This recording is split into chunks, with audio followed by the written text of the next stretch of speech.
Welcome in, everybody. It's a Wednesday. That means only one thing. It's time now for Supernatural News and Parashare right here on the best in paranormal podcasting. This is Darkness Radio. I'm your host, the birthday boy, Timmy D. Yay. That's about what I think. Am I too old now to celebrate birthdays? I think I am. Nobody brought me a pony. Nobody brought me a cake. Yay. Anyways, we'll just get on with the program. But you know what? In order to celebrate a birthday proper, you must have a good brother to celebrate it with. So without further ado, I bring in my co-host today. We gave Mally Fox the day off. I believe she's much like Indiana Jones. She's chasing treasures somewhere in Michigan. So I bring aboard the one, the only, someone to give me forehead smoochies on my special day. Here he is, the combat rev himself, Travis Thorpe. Give me them forehead smoochies, boy! Oh, I feel so much better about my old self already. The most obnoxious forehead smoochie ever. Just for you. Oh, I appreciate that. Thank you, brother. Well, here we are at age 29 again. Feels so good. Divided by 3, carry the 7. Wow. So unfair. So unfair. Yeah. It's the best version of 29 you're going to get. That's all I know. Yep, indeed. Yep, indeed. Ugh. How you feeling? How you been? How you feeling? I am feeling fantastic. I actually just got a little bit of a workout this afternoon with my 19-year-old.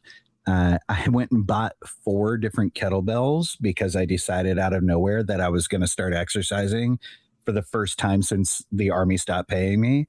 And yeah, I'm a little sore, but I'm feeling fucking good. Wow. I'm like channeling like my inner Rocky right now. And I'm like,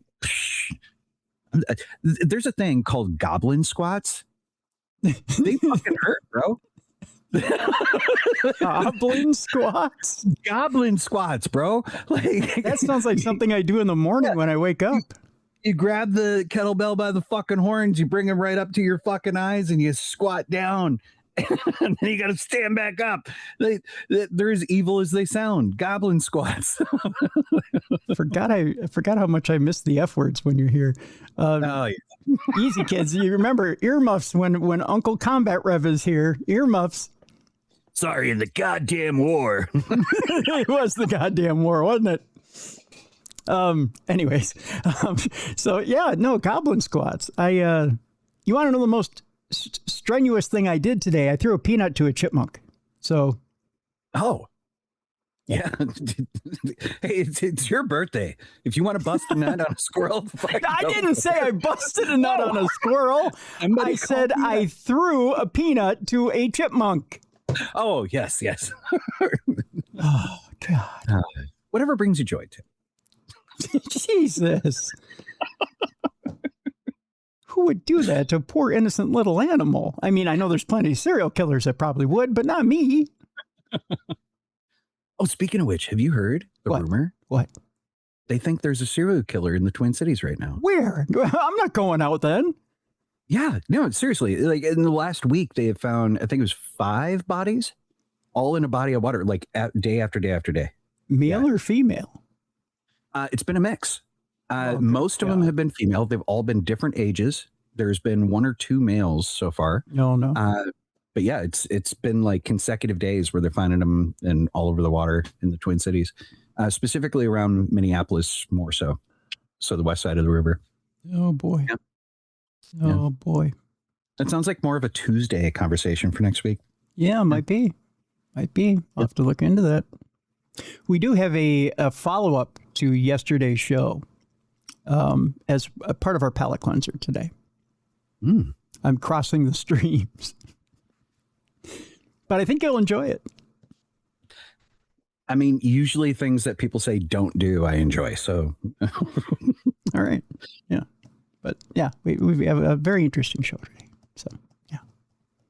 It may be a little more looser than most shows because, hey, it's practically a day off for me.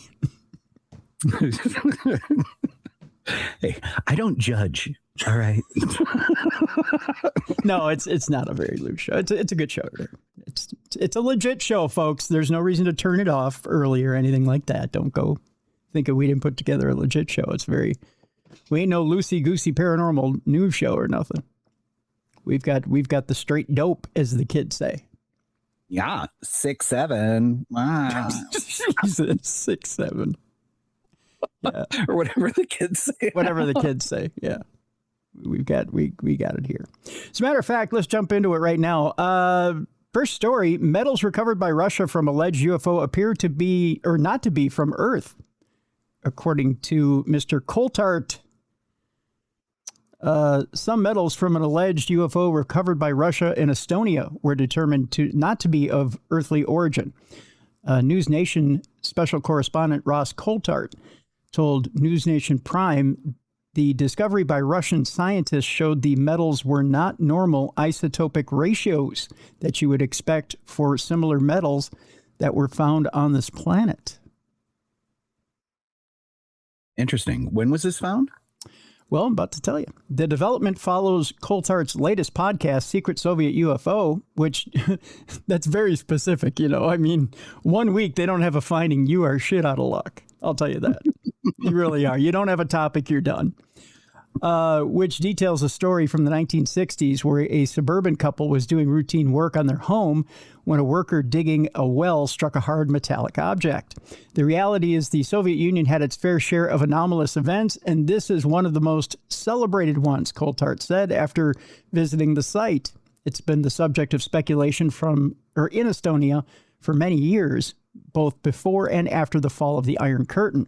Coltart noted the event was recorded in both KGB files and files from the former Overseas Intelligence Service, the KGB, and now the FSB.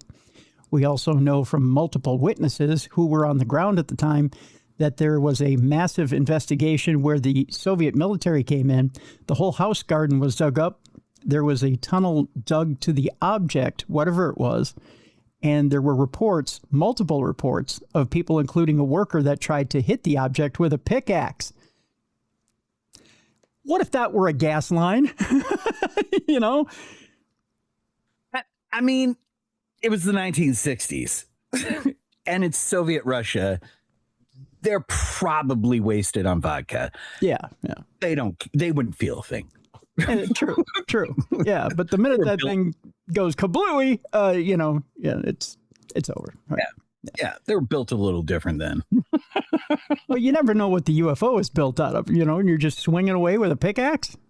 Yeah, well, I mean, how else? It's the guy thing, right? It's like, here's a boulder on the side of a fucking cliff. Oh, I wonder what would happen if I kick it off the cliff and watch it go down and crumble. Oh, I hope nobody's down there. Dun, dun, dun, dun, dun, dun. It's just the dumb shit guys do. Yeah, true. Yeah, very much so.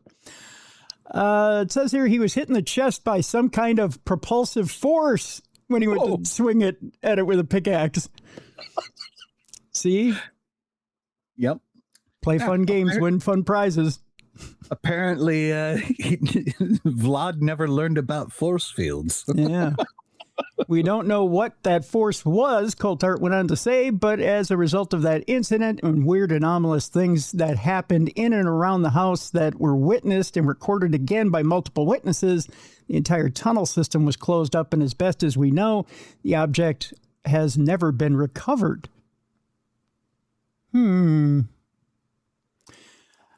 object, now dubbed Object M, which sounds like something out of an X-Men comic book. I think Magneto floated on that thing around the Earth for a while. He's probably what they need to get it out. Yeah. Appeared to cause weird phenomena around the house with multiple events recorded by multiple witnesses. Coltart noted Russian files were discovered that exemplified diagrams of Object M under the ground. There were ground-penetrating radar tests done by scientists, intriguingly, at the very beginning of the end of the Cold War in the early 1990s. There was even a Japanese team that went and did their own ground-penetrating radar survey, and they confirmed that there was indeed an anomalous metallic object about 30 meters, 30 feet under the house. Coltart believes the discovery led to one of the biggest UFO investigations of all time. The Soviets, in the era of the Cold War, dedicated an investigation to over 10,000 UFO cases, and what they found proved beyond any shadow of a doubt that Russia was very, very interested in the UFOs.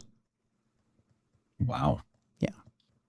That's pretty cool. Yeah. Now, do you think they were ever compensated for all the damage and everything to their property and all the government agencies coming there and tramping through and digging tunnels? No. Probably not. They were just given one instruction. You fill in this hole. I mean, it was Soviet Russia, right? Yeah. You know? Yeah. Here is a bottle of vodka. You fill in hole. Right. That's pretty much it. That was their compensation. Yeah.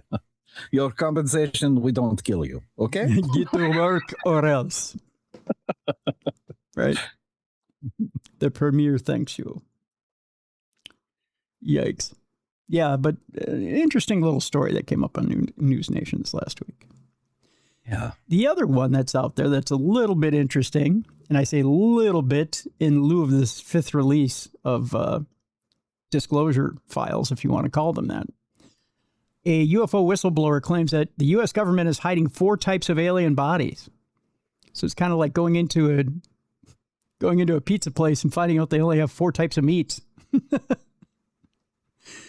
I mean, okay. I mean, as long as they put pineapple on the pizza, I'm good. See, most people will go, ew, pineapple. I'm not opposed. You know, I like every once in a while, I'll go Hawaiian. Just because I like I'll fight. You'll fight somebody over pineapple? I will fight. I want pineapple on every pizza. Every pizza? On every pizza. I don't care. I want pineapple on every pizza. It is a must. It's just like cheese. You need cheese and sauce and pineapple on every pizza. Really? It's amazing. Yep. It's that good. Wow. I will fight anybody over it. You want to submit an email to people now so they can just send emails to you instead of me? Yep. Send them over to Tim Dennis at darknessradioshow.com. No. Don't send the emails to me. I want them to send them to you and put up the pineapple argument. I don't have time to be taking your pineapple email, pal. Find me at Combat Rev at TikTok. All right. Fight me there. I got even more of a mouth there.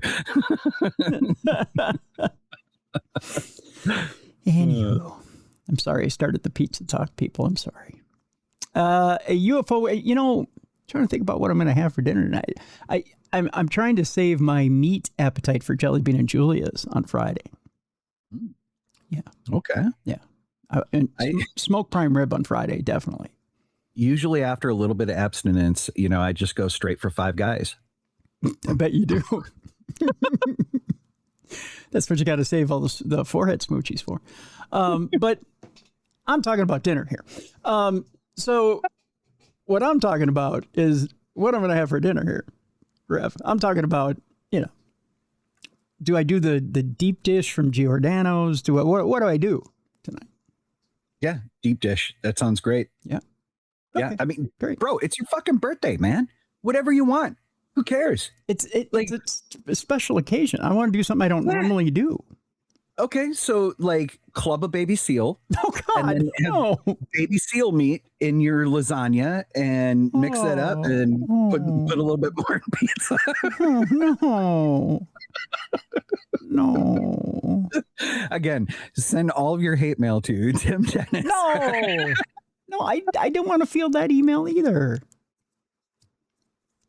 God, you're already bringing down the amount of happy birthday wishes I'm going to get. I can see it now. They're going to be like, happy birthday, you baby seal killer. Baby seal killing, pineapple eating, pizza lover. So, I mean, what is tasty since you've been changing aspects of your life? What is something that's kind of that high protein that just really hits well for you? Honestly, nothing is tasty anymore. Really? Yeah, I just, You know, I have a hard time, they say you should eat 2 small meals a day at least. I have a hard time eating one. Same. I actually got yelled at tonight for that. Yeah. Yep. Yeah. I have a very hard time eating one. I managed to get 1 meal in today. Yeah.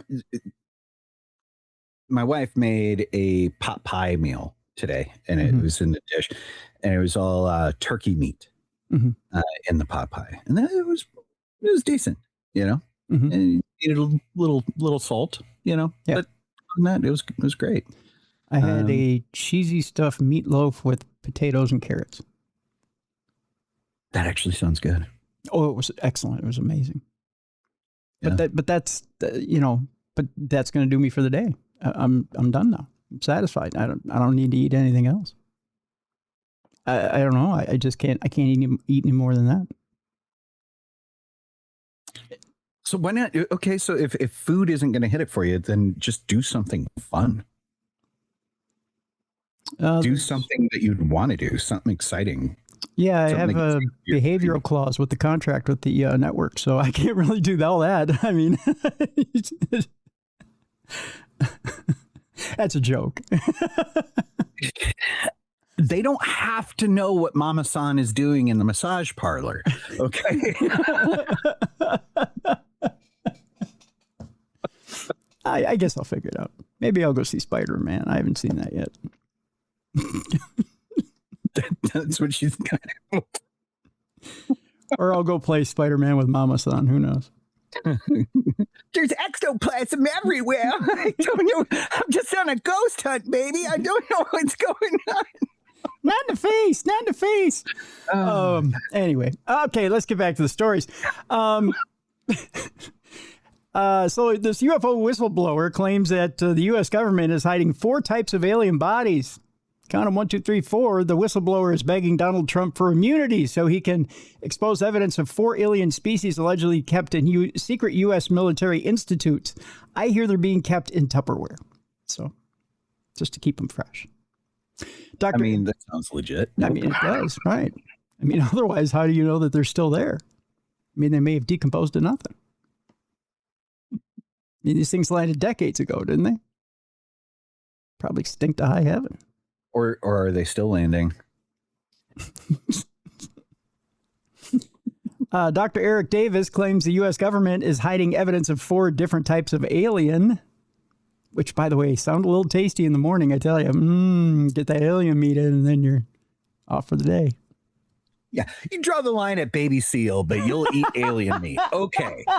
Okay, Tim.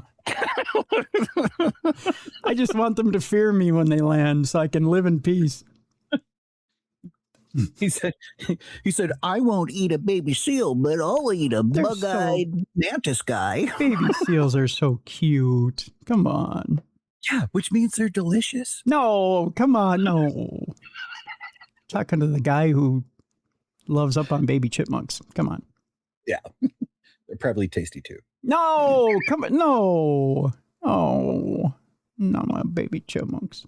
Not your chipmunks. Not my baby chipmunks. Scientists has urged Donald Trump to break open a cosmic cover-up, he's claiming. He's also claiming that the U.S. government is hiding the corpses of 4 distinct alien species. Why just one? Why not have a collection? Why not, like, what do they call them? The little trinket Christmas ornaments. What do they call those? The collectibles? Well, yeah. I get that, Tim. But if we look at the universe as being this macrocosm thing, right? Where like it imitates itself in every direction, right? Yeah. Okay. So if we have different races of people on the planet, why wouldn't there be different races of extraterrestrials? You're blowing my mind, man. I'm just saying, man. Macrocosm, man. Macaroni salad, dude. Macro. You make me think of a 70s diet guru now. So astrophysicist and defense intelligence expert Dr. Eric Davis says he's seen classified evidence proving that non-human life forms have been recovered from crashed UFO wreckage. The scientist from the Disclosure Foundation is now begging the White House to grant him legal immunity. I don't understand why he needs it if everyone is going into skiffs and everyone's just testifying in front of Congress. Why would he need legal immunity so he can expose the shocking truth to the world without facing prosecution? Why would I arrest you for coming forth and saying you have 4 dead alien bodies of different origins and I can prove it? Because if he was under a TSSEI, if he was under an SAP, if he was under a CAP, then we're talking about 55 years of federal prison. Oh, well, I stand corrected. That's the exact why. So, like, yeah, if he was part of a controlled access program or a special access program, that SAP, SAPI, or CAP, that's carrying about a 55-year federal prison sentence for violation of that. I see. Right. And so, yeah, you would need that special immunity. Okay. Well, it does say here, speaking to News Nation, Dr. Davis pleaded with the president to waive his non-disclosure agreement, which he says currently prevents him from spilling the beans on top secret records, photographs, and scientific reports. So, Dr. Davis said there's a minimum of 4 species that we know of. Well, then how can he even tell us this then? Yeah, I think what it is that if there are already things that are mirrored out there in the open source world, okay, you can speak to what's already open source, right? So if things have already been leaked, things have already been slightly declassified, right? Have been pushed out there in the tiniest bit, you can talk on the things that have been declassified. You can talk on the things that have been speculated about those things, but if it's still part of that SAP or CAP, you're toast. Okay. Right. He says he's seen the evidence personally. Dr. Davis says this. The expert provided a rundown of the extraterrestrial beings allegedly tucked away in secret government vaults. He says among them are the classic grays, described as a slender humanoid with gray skin that closely matches the iconic extraterrestrial featured at the climax of Steven Spielberg's 1977 sci-fi classic Close Encounters of the Third Kind. He also described tall, strikingly Caucasian-looking entities known as the Nordics, along with eerie insectoid figures that closely resembled giant praying mantises.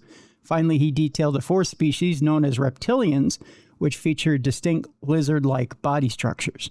Dr. Davis explained, well, he just came out and told us what's sitting there. Can't that get him in trouble?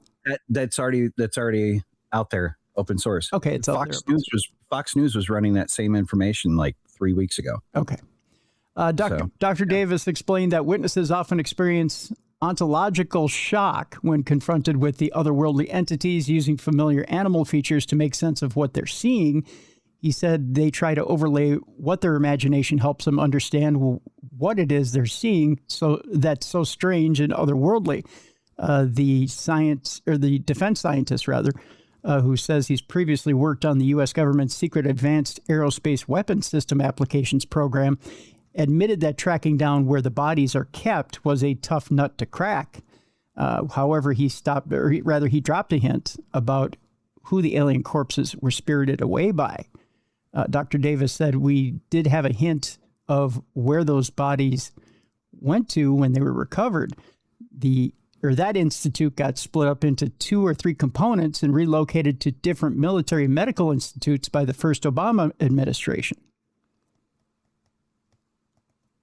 That is 100% on track with its history, right? So, I mean, anything government does, they compartmentalize, and then they subcompartmentalize, and they subcompartmentalize that, and everybody gets scattered 8 sheets to the wind so that you can't cross communicate and put things together so that the enemy can't do that.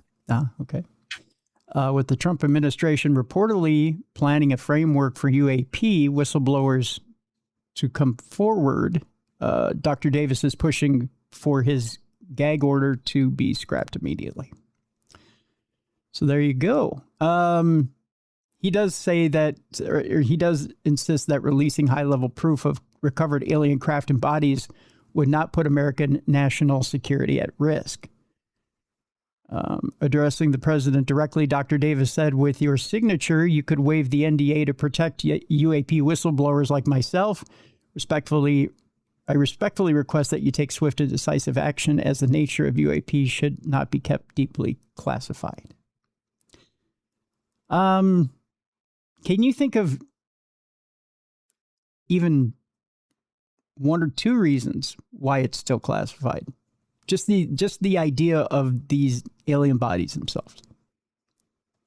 Yeah. So why everything that is classified for a reason, usually for national security, right? Mm-hmm. So if we're looking at the biology of these beings being dramatically different from us, if you look at the U.S. Army Virology Lab in Virginia, it was responsible for Ebola, and Ebola evolving to the point of it attacking human beings. The female doctor that was working on that early years was talking about how they were advancing that to purposely attack human cells so that they could train it, or they were training it to attack human cells so that they could start developing a vaccine. But then the Army's like, hey, we're going to stop this program. And then all of a sudden, bam, there's an Ebola outbreak in a foreign nation state. Cool. And it starts spreading around, right? Mm-hmm. Same thing with Lyme's disease. You found about the same thing where the Army was working on Lyme's disease and ticks, and they were going to drop all these ticks all over Havana, right? All over Cuba, and get ready for the invasion of the Bay of Pigs, right? If there are things biologically with these beings that they could one up on, whether it's for warfare or advancement in medicine, it's something they're going to want to hold close to the chest. Just like with technology, anything else. Okay. Sounds good. I mean, it doesn't sound good, but I get what you're saying. Yeah. If there's something they can develop. Oh, it's straight up Dr. Evil shit. Yeah. Okay. Fair enough. We all braced ourselves last week as the aftermath of a SpaceX rocket collision with the moon happened. I think we all were waiting for the earth-shattering kaboom. Although I don't think any of us heard it, we definitely were told when it happened. Your thoughts, Travis? Did you feel the quake when it happened? No, didn't. No. I think we're getting blue beamed. Blue beamed, huh? Well, according to a few people in the know, they say it wasn't a very good thing. The upper stage of a Falcon 9 rocket smashed into the surface of the moon around 2 weeks ago. With all the defunct satellites, spent rocket stages, and other man-made objects found in orbit these days, it is perhaps inevitable that we would start to see more debris hitting the lunar surface. The most recent example of this occurred August 5th, when the upper stage of a Falcon 9 rocket careened into the moon, causing a large crater to form. Now, using the Lunar Reconnaissance Orbiter, or LRO, NASA has been able to capture images showing this new crater, which is estimated to be around 18 meters across and 3 meters deep. That's it? Well, it's no small hole.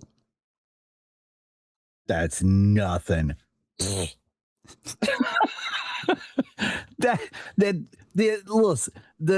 Russian UFO went deeper than this. This bullshit. If somebody left that hole in your yard, would you be a little surprised? I mean, look, it's big enough to take a poo in.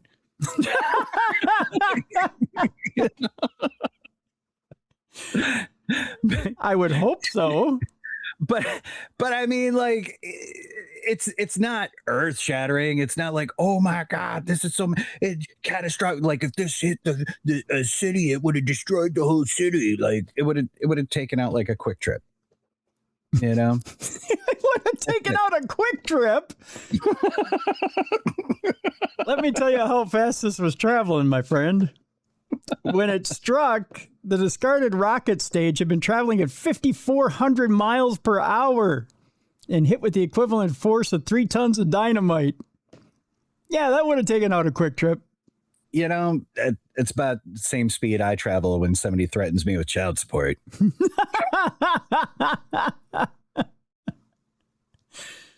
Oh, boy. By the way, scientists have been since monitoring the moon for signs of how the impact might have affected it. I'm just worried about all those aliens underground who got hit, and if they're worried, or was just a cover up? Was this the first offensive move against the moon aliens? Right? Where we just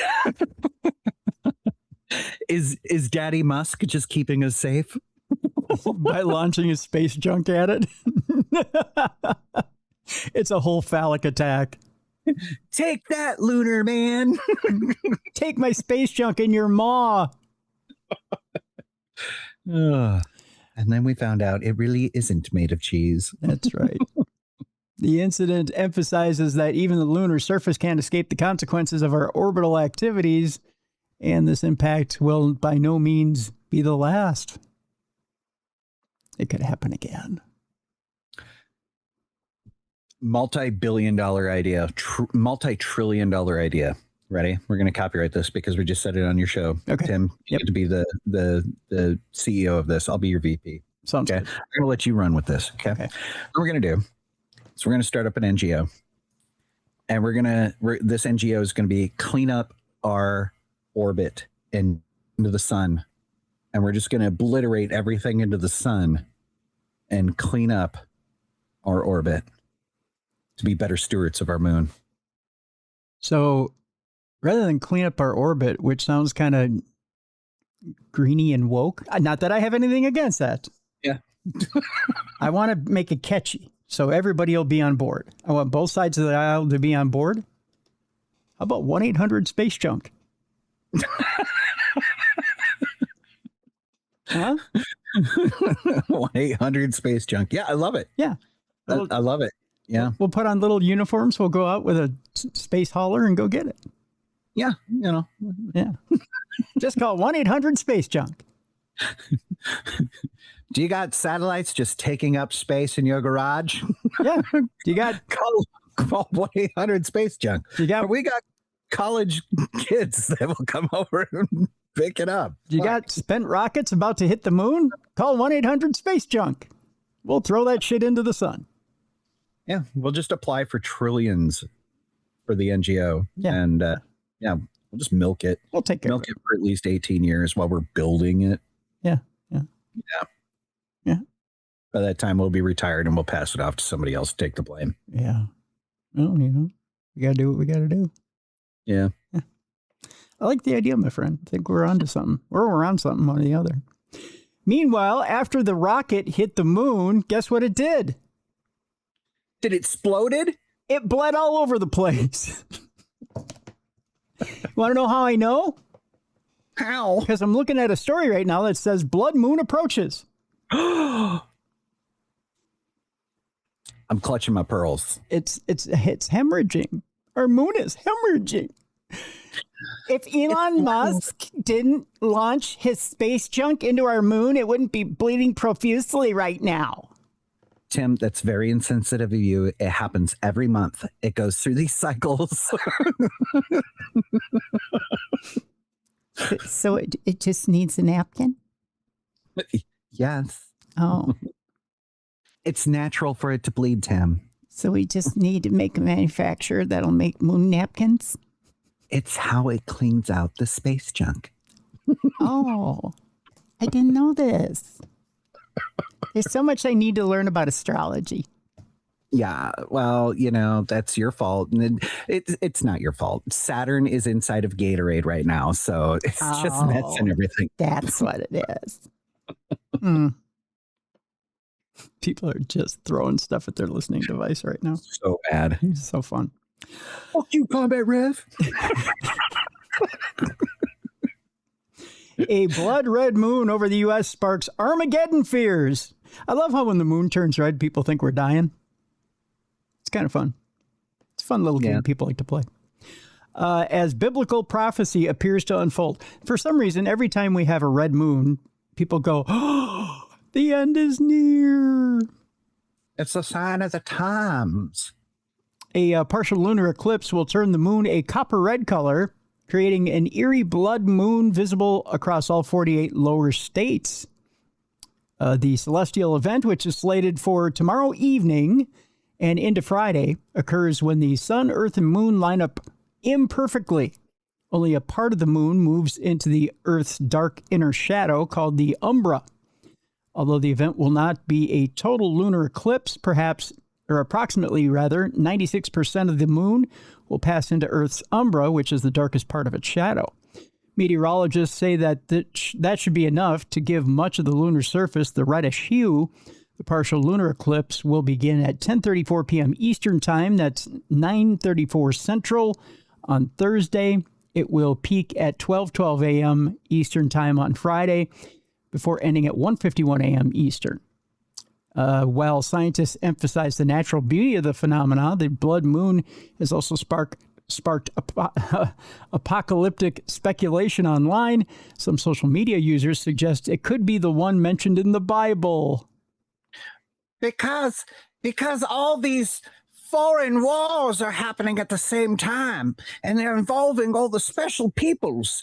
And those special peoples are angry at the other special peoples that have been angry at each other for 3,000 years. And this blood moon, this one, Tim, this one's it. Thank you, baby Billy. You're welcome. Appreciate that. One ex-user said, considering the convergence of world events and planetary changes, it sort of evokes Joel 231. I don't remember. Is that one My Life, or is it something in the way she moves? Or I don't remember which Billy Joel tune that is. I don't either. Is that which one is that? Is that I got the fancy Google machine. Downeaster Alexa? Is that 231? Joel 231? Said Job or Joel? Joel. Like Billy Joel. 231. Yeah, Joel 231. Ready? Ready. The sun shall be turned into darkness, and the moon into blood, before the great and the terrible day of the Lord come. That doesn't sound like anything Billy Joel's ever sang in concert. I've been to 2 Billy Joel concerts. He's never said that to anything on music. Yeah, it's very dark. Yeah. It's very dark and cryptic. Yeah. Yeah. That doesn't sound like keep it to yourself. It's my life.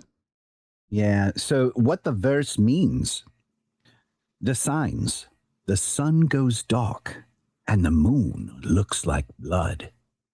The timing, these events happen before the great and scary day of the Lord's arrival.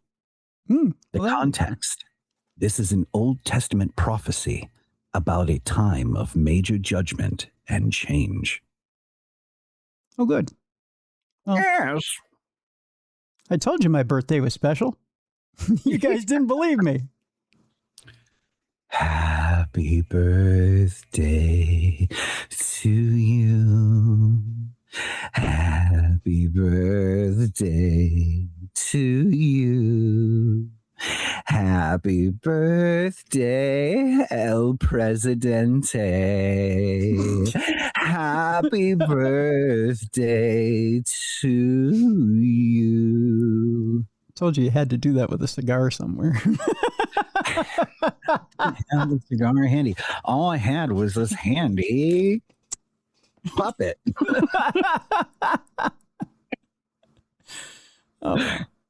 Oh, thank you very much. That was fun. Yeah.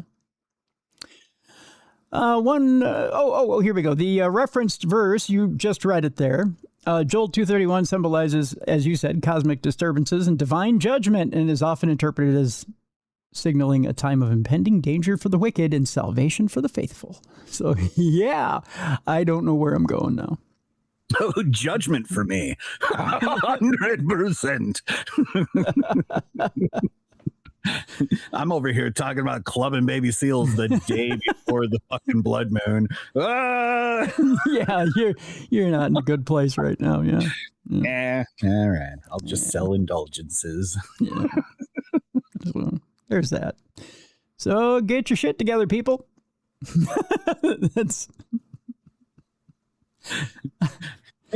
Here, that'll do it up right the day before. That's right. We go from a blood moon to a black hole star, which I believe is one of Soundgarden's better songs. Black hole sun, won't you come like Tim on his birthday? What? What? What? Sorry, what? What? What? What? I don't know what you're talking about there, mister. Black hole. By the way, when you look at a black hole star, what does this look like to you? Let's play. Oh, it looks like a pretty flower. Okay, thank you for saying flower. Rorschach test time. What did you think I was going to say, Tim? A flower. Yes, exactly. Yeah. It's a beautiful flower. A beautiful blooming flower. Yes. Multiple petaled. Its flower. petals spread wide. Yeah. That's what I thought you were going to say. Just a whispering eye of a vortex. What? Yeah, that's what I thought you were going to say. Astronomers at MIT and elsewhere have spotted an extremely bright red spot in the early universe. The object resembles an enormous star, roughly the size of our solar system, but it also is putting out 100 billion times more energy than any known star can physically produce. In fact, such energies are closer to what a black hole might generate. You know, those black holes, they generate a lot of energy and a lot of wind. That's crazy. Yeah. Crazy. The curious combination suggests that the red spot is an entirely new type of astrophysical source. The astronomers are calling it a black hole star. And they broke out their guitars and couldn't play a note because they're just wannabes. Nerds. In a paper appearing in the journal Nature, the team presents its analysis, careful how you say that word, of the new object, which it discovered during NASA's James Webb Space Telescope. The telescope spotted the bright red dot in the very early universe, just a few 100 million years after the Big Bang. It amazes me that they can see backward in time. I mean, how do they know that that's where it was, though? How do they know? That's a good question. Because I think they just pointed it in a direction and they're like, yeah, everything's traveling that way. But then I wonder if they just stopped the James Webb, turn that bitch around, and they look in another direction. Would they see everything still moving that direction? Or would they also see other currents of things like storms, you know? And if you want to impress me, go see Into the Future. Yeah. Yeah. What's the winning Powerball ticket? Because that asshole in Illinois robbed me of my hopes and dreams. Right? I was planning on buying a monolithic cathedral, turning it into a strip club. That would have been a great place for Trailer Park 6. Yeah. But hopes are dashed yet again. But alas, $1 billion through my fingertips. And all I had was $6 winner. Did I tell you I actually hauled down 54 at Mega Millions? Really? I thought we were going to build Trailer Park 6. Man. Now you got my hopes up. Now you got my dreams going. See? I was like, oh, when I saw winner and it just stuck on winner and then it waited for a second, I was like, oh, I hit the ever jackpot. And I was like, oh, I got to call Tribe. We're going to get Trailer Park 6 up and going. Yeah, baby. And then it went $54. And That's what about like 12 of my tickets did to me on the Powerball. They were all like $4 winners and $8 winners. And I was like, you motherfucker. That's something. Yeah. And like in your situation too, where you're like, yeah, you hit it big, right? And then you're like, man, I fucking quit. What do? Tell yourself? Do you go to the mirror and you go? You can't be a quitter at that point. You know, I've actually in my lifetime, I've hit $100 on Powerball 5 times. Oh, wow. Yeah. Did you hear a rumor? I heard a rumor that they are merging our Powerball with the UK. Yes, they are. It's not a rumor. They are. They're expanding the pot of players. which is going to make it tougher for you to win. Yeah, that's insane. Yeah. I don't know if I want to play anymore now. Yeah. I mean, what did the UK deserve to get in on this deal? Yeah. Why are all of our dollars going in across the pond? Right. It seems dirty to me. I don't like it. Yeah, it's a dirty pool. Don't cross streams, damn it. That's right. That's right. By the way, there's a little bit of controversy about the big bright red dot. If they say it's indeed a black hole star, it would help solve the identity of other mysterious little red dots that have appeared in nearly every deep space image that the JWST has taken to date. So they're saying that maybe these bright red dots, these are little red black holes or whatever they are. Yeah, and if they're like, oh, then that's the start point of the Big Bang, then what? Are all 10,000 of those the start point then?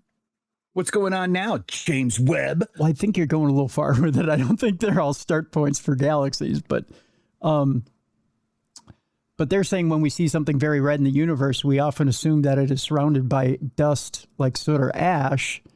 They also said just as wildfire smoke from Canada recently made the sky in Boston look bright red, astronomical objects can also appear redder than their intrinsic color when you see them through a veil of dust. So in other words, those bright red spots could indicate a black hole being formed. That's awesome. Yeah. So there you go. Pretty. Our entire universe is being pulled apart at the seams. And now we have a blood red moon. The sun shall be turned into darkness and the moon into blood before the great and terrible day of the Lord come. You're welcome. I'm good. I feed chipmunks. Yeah. Yeah. And it's the day after my birthday. So, you know, it'd be a happy birthday to me. I'll blow out the candles and the rest of the world will get blown out afterwards. So, you know, it'll just be me and the chipper sitting there. Then we all find out that we were just dream characters in your dream. Yeah. Yeah. You all revolve around me. Me and the chippers. So. Yeah. The chippers are actually God. Yeah. Yeah. Whoa. And it turns out that the test for me was to keep the chippers alive or keep God alive so God could reward me in the end. Yep. See how that works? All cyclical. Yeah, it's all cyclical. Yeah. It's all karmic. Yeah. Yeah. See how that Saturn's still in Gatorade, though. Yeah, Saturn is still in Gatorade. Yeah. And you know what that means? That means Michael Jordan runs the astrology. Like Mike. Try to be like Mike. Just do it. Yeah, just do it. Yeah. By the way, all these theories that we're coming up with may all be bullshit. I say that because of our next story. Ooh. Yeah. There's a bizarre conspiracy about the Earth's gravity, which was proven wrong as a date passed. Would you like to hear about it? Oh, is this? Yeah. Oh, yeah. I think I know. I think you know. Yeah, but for once, I'm not going to spoil the lead. Okay. So as expected, the entire planet's gravity did not switch off for a period of 7 seconds earlier on this past week. We heard about our fair share of peculiar conspiracies over the years, and some of them are so bizarre that it's hard to imagine how anyone could ever have believed them to be true. One of the more recent suggested that on August 12th of 2026 at 7:33 Eastern Time, or 14:33 GMT, the Earth's gravity would simply switch off for a period of 7 seconds. And we all were going to fly up to the sky. I don't know about you, but my feet, as Casey Kasem would say, stayed right on the ground. Wait, yeah. Or would stay straight on the ground. Right?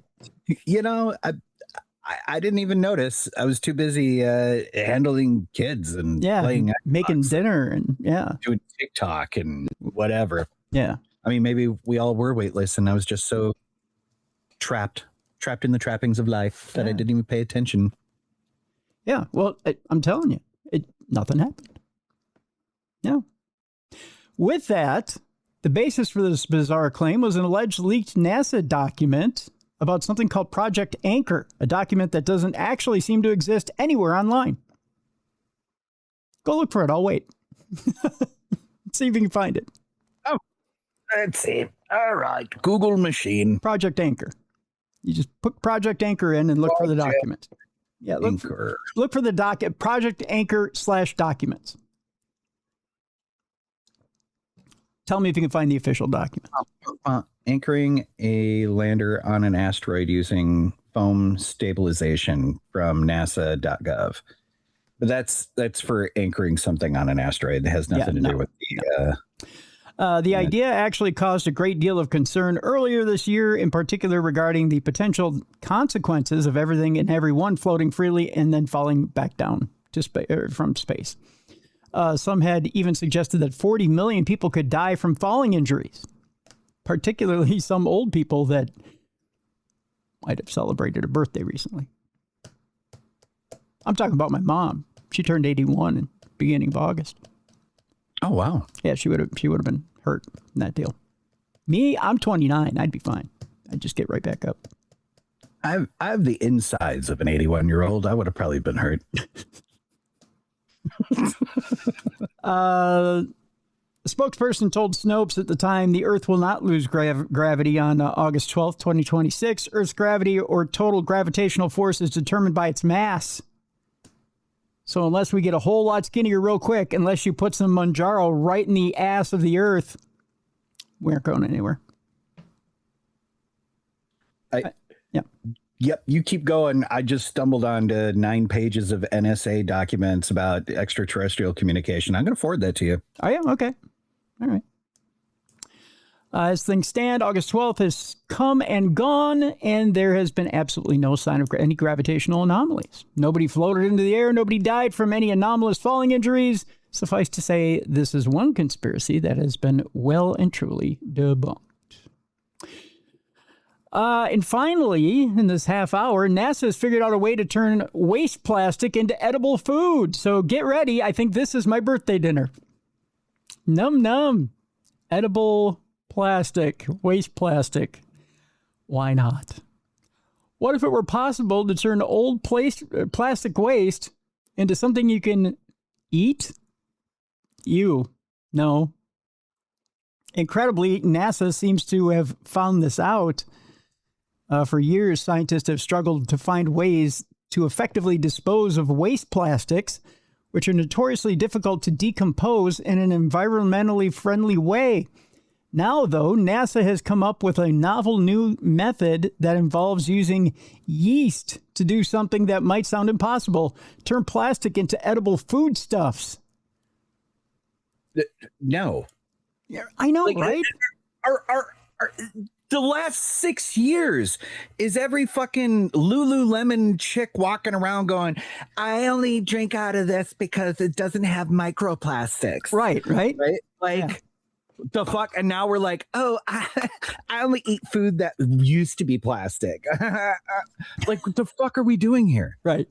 What is with it? Like, oh, we're going to ground up a shitload of cockroaches and turn that into a beef patty and tell you it's meat, or 3D printing fucking steaks and chicken now. Like, I don't like this. I don't either. Yeah. We've gotten so far away from nature. It's ridiculous. Yeah, the other thing too, isn't it? Like guys have so much microplastic in their balls now that we're not going to be, the human race is going extinct in the next 20 years or something like that. We're all going to turn into grays and develop time traveling technology and come back to the 1940s and then try to tell somebody in Roswell, New Mexico, stop making plastic. We're going to crash and start this whole goddamn thing over again. It's just one big cycle. See what you people are doing. Stop losing your goddamn minds. Stop it with the turning plastics into food with yeast. God, NASA, stop it. It's insane. Like, don't make it into food. Like if you're training a bacteria or something or whatever to like eat it and like, fuck, I don't know, throw it into the sun. Call the 1-800 space junk guys. Right. I don't know. Right. Yeah, we'll take it to the sun. Fucking eat it. What are we doing? Fucking God, where's Darth Vader with a force choke when you need it?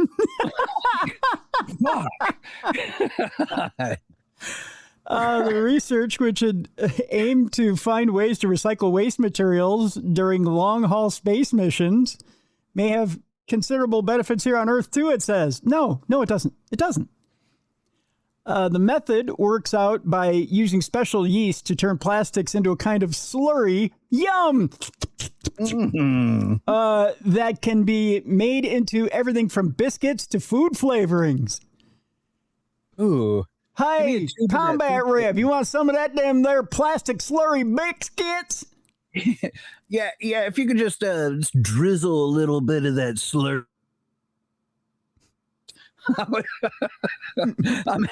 I'm having pizza and chicken leg at the same time. Hold on. Maybe that's what all that crap in the Star Trek replicators made out of. Oh God, yeah, it probably is. Just fucking microplastics rematerializing. Project leader Dr. Lahiro Jayakody of the Southern Illinois University, Carbondale. I don't even want to say her name because she says, my lab works on developing technologies for plastic upcycling. She said, we thought, why not look into food? Plastic is carbon and food is carbon. This woman should be thrown in prison. Well, you know what? My shit is carbon too, but I don't ask people to eat it. I mean, I saw 2 girls, 1 cup. Oh, no, stop it. Stop it already.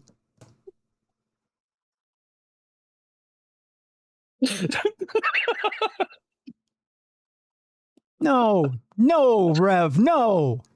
Bad Rev. On Tim's special birthday edition. See, this is why you're getting taken somewhere else when the blood moon comes. Hey, at least it was fun. At least I won't have to eat fucking plastics. Well, it may not be so bad. Yeah. But by that time, me and the chipmunk gods will be fine. I mean, we'll have regular food. We won't need food, I guess. Right? It's true. Yeah. Do I get 72 virgins at that point, or am I mixing up the religions? Yeah, but they're all chipmunks. Oh, God, don't say that.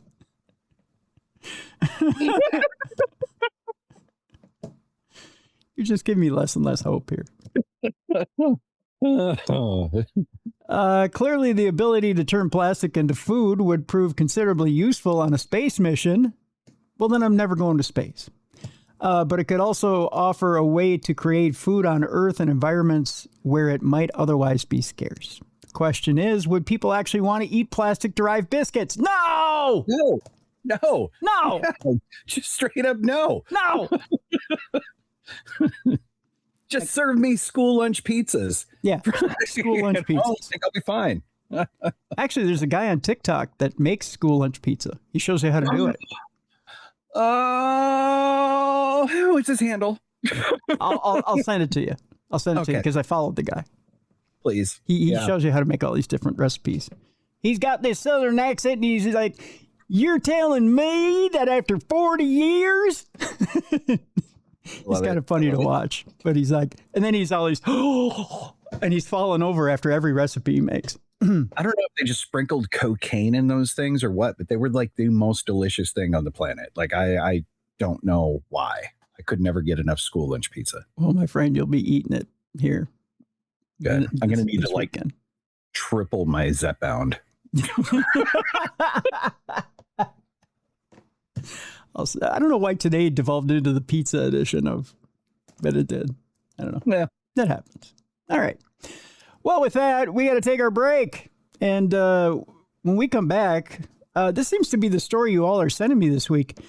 We got a robot from China that's able to run faster than Usain Bolt. We'll talk about that when we come back. I say shoot it in the legs. It's not going anywhere. That's me. Is that a simple enough answer? Yeah, I think it is. Yeah, it's pretty simple. Also, in the news, we'll talk about a ghost town where stolen souvenirs curse unfortunate tourists. Sounds like a place I won't be taking a trip to. We'll also talk about the fact that there are new anomalies around Noah's Ark in southern Turkey. We'll talk about that. And our palate cleanser today. You'll never believe it when I tell it to you. That's all coming up in a bit. But first, let me tell you about our sponsor today. One of my favorite all-time places and a place I'm going to go to celebrate my birthday this weekend, Jelly Bean and Julia's. You may be saying, Tim, well, why this weekend? Because, folks, Friday smoked prime rib dinner. That's why. One of my top 5 all-time dinners. And they only serve it on Friday. Otherwise, I'd go over there today and go take advantage of it. But your specials for today and Thursday include happy hour, 25% off all appetizers. It excludes their appetizer sampler. Half price off all single pour well drinks. Half price off all Mick Golden Light and Coors Light taps. And half price domestic cans and bottles. Then on Friday, as I mentioned, doctor, smoked prime rib dinner. Even the au jus is smoked. Oh. And not made of plastic. And exactly, and not made of plastic. Thank you, NASA. The tequila berries, the classic tequila berries salad with that sweet and tangy dressing and the bacon bits and much, much more. Also not made of plastic. But the real darn thing. And boy, it's just as good as the original. Then you've got the Boston baked potato.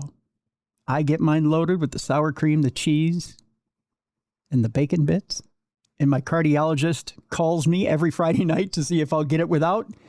And I say, Dr. Meyer, of course not. You know I'm going all in. This is the time of week I go all in. You need to go all in as well. And then, of course, you polish it off with a nice big piece of Texas toast. You get all that for a very nominal price. They start serving it at $4.30. You've got a 12-ounce and a 16-ounce cut to choose from. And then they serve it until it's gone. So you better get there early. That I know. Sundays, it's breakfast only on Sundays. I'm going to cap my weekend off with a Sunday breakfast over there at Jelly Bean and Julia's. They've got hash with the brisket in it. They've got chicken and waffles and much, much more. Breakfast over at Jelly Bean and Julia's. Live entertainment on Saturdays. They also offer catering and much, much more. Check out their specials and everything else over at jellybeanandjulias.com. That's jellybeanandjulias.com, located on Coon Rapids Boulevard in Coon Rapids, Minnesota. Jellybeanandjulias.com. Check them out today. All right. When we come back, a cursed town with cursed objects. You are cursed. Sorry to do the Danhausen thing. And then we'll check out more about Noah's Ark in Turkey. Oh, there's a little story about Amelia Earhart as well. And a very surprising palate cleanser. That's all coming up next right here on Supernatural News and Parashare with your buddies Tim and Combat Rev right here on a birthday edition of Supernatural News right here on Darkness Radio.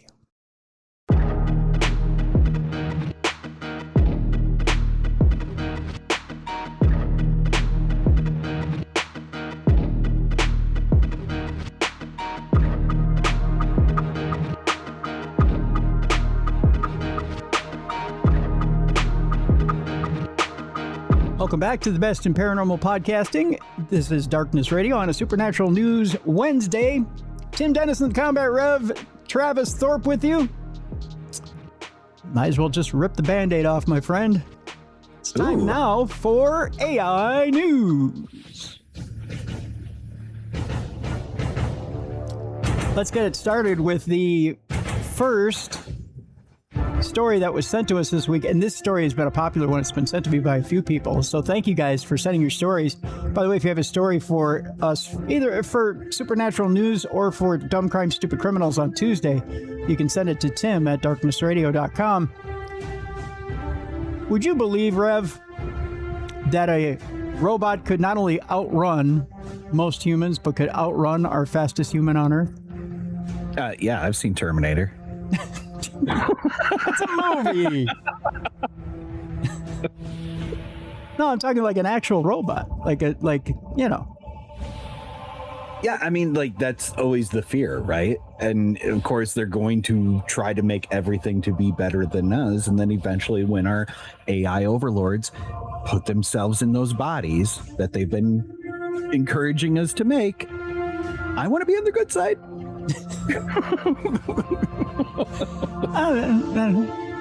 So be it. I may be leading the revolution. It won't be for long. They'll crush me like a tin can. We'll be in chipmunk heaven anyway. I will be, yeah. I'll have ascended with the chipmunk gods and left you all here to rot with the machines. I'll be seated at the right hand of the chipmunk. You'll all learn. You'll all learn to worship the chipmunk. Superman robot from China is able to run faster than Usain Bolt. This is the story. The horrific prospect of a killer robot careening toward you at superhuman speed is now one step closer to reality. When it comes to modern robotics, the likes of Tesla and Boston Dynamics might get most of the headlines, at least in the West, but perhaps, believe it or not, and I've heard this and I've seen this on other reports, China's Unitree Robotics is the one that we need to be keeping the closest eye on. Unitree is far beyond what Boston Dynamics is doing right now. And they are absolutely horrifying. I don't know if you've seen any of the footage, Travis, from out of China about what Unitree does, but they have these fighting exhibitions with these robots, and they are scary. Are we sure it's not just guys in suits? Well, no, I'm talking more of like a psyop of them using like AI to like make footage that isn't real. Like if you think back to World War II, yeah, right, when our psyops were running their shit, right, they inflated inflatable tanks, like entire divisions of tanks that weren't real, that the enemy thought was real from the sky, right? Mm-hmm. Mm-hmm. I don't know. You have a point there, maybe, but it certainly looked very real. To the point where they would fight for 6-7 minutes until one of them hit the other one with a deadly strike and either took its head off or disabled it to the point where it would spin out of control and hit the ground. That was my favorite show in high school. It was called BattleBots. Yeah, BattleBots, right? Yeah. Yeah. But this is like a real life BattleBot. So this is like BattleBots meets UFC in like humanoid form. Yeah, except for it's like it's better than Extreme Contact because it's almost like high-end martial arts. But they've taught these bots to fight almost like a high-end martial art. That's crazy. Yeah. Oh yeah. Some of these fights are amazing. They're almost like a high-end stunt karate, taekwondo, martial art. And it's fun to watch, but scary as well. You're like, how could I ever defeat that thing if I had to, other than a flamethrower? So get like 20 of your best hackers, right? Mm-hmm. And have them out in the crowd so that they can start sabotaging one of the bots and put all your fucking money in on the other, right? Yeah. Start taking action on it. Yep. Yeah. Why not? Yeah, I'd do that. Yep. I'd take action on that. Get on call sheet and start running it up. Yep. Yeah. Yeah. Why not? Or Polymarket. Start running up action on that deal. Mm-hmm. Yeah. I'm all for it. Hey, why not? So in recent years, that firm Unitree has produced a number of increasingly impressive and sophisticated humanoid robots, bringing the idea of a world in which robots are a major part of our daily lives one step closer to becoming a reality. Now, BattleBots are not the only thing Unitree does. Unitree has bots that will do everything from working in factories to household maids to whatever you need. And they're about to launch entire lines out there. Its latest invention, which was announced prior to the firm's stock market debut, has been dubbed Superman due to its ability to perform superhuman feats. Interestingly enough. In addition to be able to jump vertically 2 meters in the air, the robot can also run at a ridiculous speed that would see it beat even Olympic champion Usain Bolt over a short distance. Its top speed was clocked at 12.66 meters per second. That's per second. That's insane. Yeah. As things stand, Unitree's robots are still a work in progress, but from what we've seen so far, Tesla may have its work cut out for it if it hopes to stay ahead of what its Chinese rival is bringing to the table. But yeah, these robots that Unitree are putting out are, I don't know how they're doing it, but you may soon adopt a small Chinese man in a suit coming to your house. Yeah, I mean, if it's going to be a maid, cool. I just bought a robot vacuum last week. I just introduced a little robot disc into my house. Yeah. I named it Sir Winston Dust Mill. Oh, that's the cutest name ever. Sir Winston Dust Mill? Yep. And I bought a little action figure of Winston Churchill, and I'm going to Velcro it right to the top. Right to the top? Yep. Are you going to catch flack from the rest of the family for doing that? Nope. They're all on board. Oh, good. Good. That's good. I like when decisions are made as a family to humiliate the robot. I did not talk to anybody in the house about getting it. They were a little perturbed when it showed up. Really? But on the third day of it doing its thing, everybody's been pretty fucking happy with it. Oh, good. So, all right. Yeah. And now when it has Winston Churchill on the top of it, that'll be even more fun. Well, I told the kids that they could put stickers all over it and put googly eyes and fake mustaches and whatever. Like, it's like, yeah, it's $400 robot vacuum. Go for it. Mess it up. Make it your own. Yeah, why not? You know, I find if we humiliate our robot underlings, they'll never become overlords. No. Yeah. No, they will rise up. No. Give them bad self-esteem. That's what I say.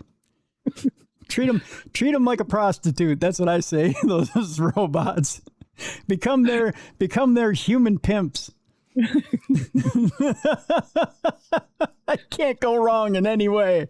That's what I say. B1503, hold that flashlight tighter, I said. Hey, you little Roomba, you got daddy's money?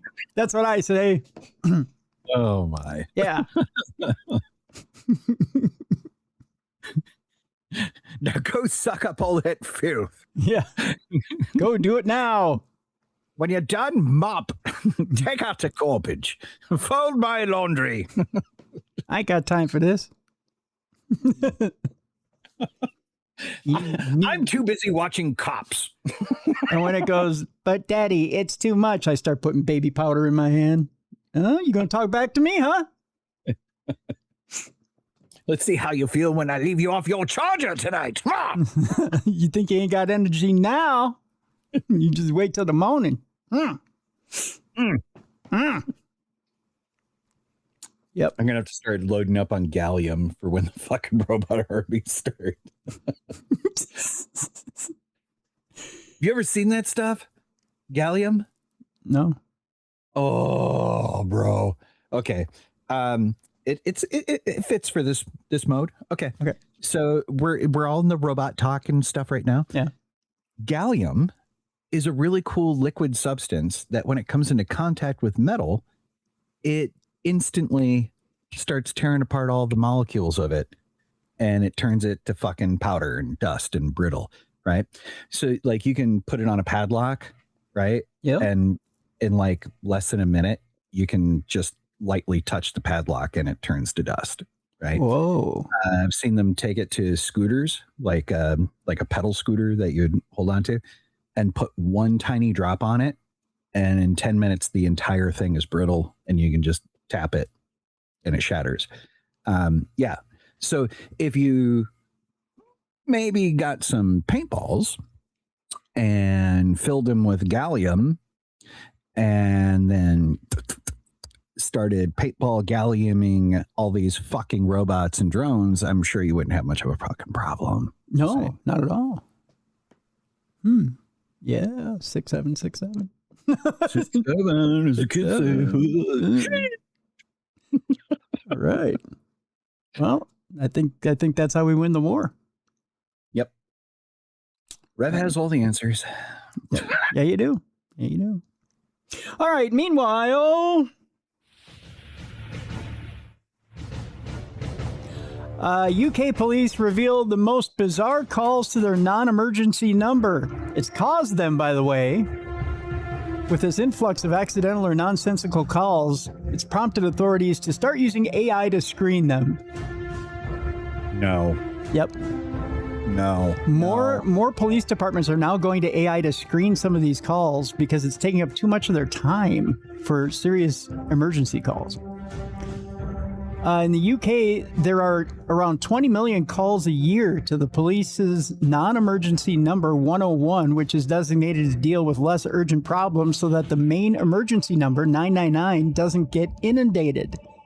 As revealed recently, however, some of the calls to this number that this number receives are downright bizarre. One caller to Umberside Police, for example, had simply been asking for a lift, while another wanted to know if their pension pot would be tax-free or not. They call the police for that. I believe it. Yeah. 100% believe it. Yeah. Because I've sat there in our dispatch office when I was a police officer for like 2 days while I was in the beginning of my training, having to sit there with the dispatchers, putting a headset on, listening to every fucking call coming in through the night. Yeah, I can believe it. I can believe it. Yeah. I still think it's stupid to use AI, but I'm going to bring up the subject again. Are you ready? In another incident, a member of the public dialed up the non-emergency number to report that their pizza was taking too long to be delivered, while another had asked about childcare arrangements. Pizza delivery. Yeah, pizza delivery. One person called up to report that they had been mislaid their umbrella. In other words, they had put it down in the wrong place. One to report that a parcel had failed to arrive, and another to complain that their service at their local pub was too slow. you know, about the only one that has any merit is the pizza delivery one. Yeah. Not only because pizza is holy, right? Mm-hmm. It's very sacred. Okay. There's not a lot of sacred cows to me, but pizza is one of those things.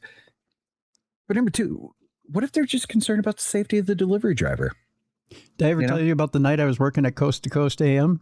I ordered food late. My delivery driver was like an hour and a half late. And I was wondering where he was. And I actually had to call the cops for him. Wow. You know why? Was he being held up? He was in the middle of a shootout. Holy shit. Yeah. He got out to deliver a pizza and all of a sudden 2 rival gangs were shooting at each other. And he called me from the shootout. That is wild. And he said, I apologize. I'm so sorry. I'm in the middle of a shootout. I can't get to you to get you your food. And he said, I don't know what I should do here. I think I'm going to call my manager and let him know. And I'm like, I think you should just keep your head down. Yeah. And he said, I'm going to call my manager and let him know, and maybe they can make you a new order and run it out. Well, they ended up being like, they didn't charge me for the order. They ended up being like something like 2.5 hours late or something like that. But yeah, they made me a new order and ran it out and just apologized. But I said, is he okay? That's all I care about. Is he okay? But they mentioned him on air on Coast to Coast AM, the delivery driver. And then they just wished him a safe return to his store. That is crazy. Yeah. Yeah. Yeah. Yeah. In early 2009 in Junction City, Kansas, where I was a cop, we had a rash. I mean, it was a rash. It went on for like 3 months of delivery drivers getting jacked at gunpoint. And what it was a crew of like 20 guys that were going around to like different houses that weren't their homes and calling for a delivery to come to the home. Right.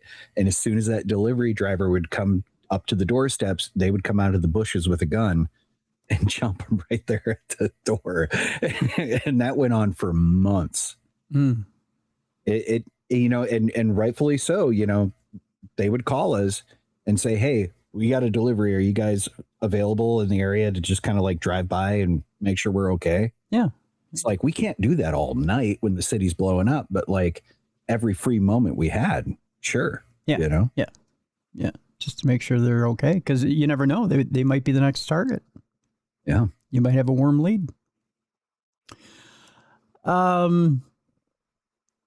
National Police Chief Constable Stuart Hooper said this innovation addresses being that in a bid to prevent the problem, police authorities were turning to AI to help screen calls, essentially now.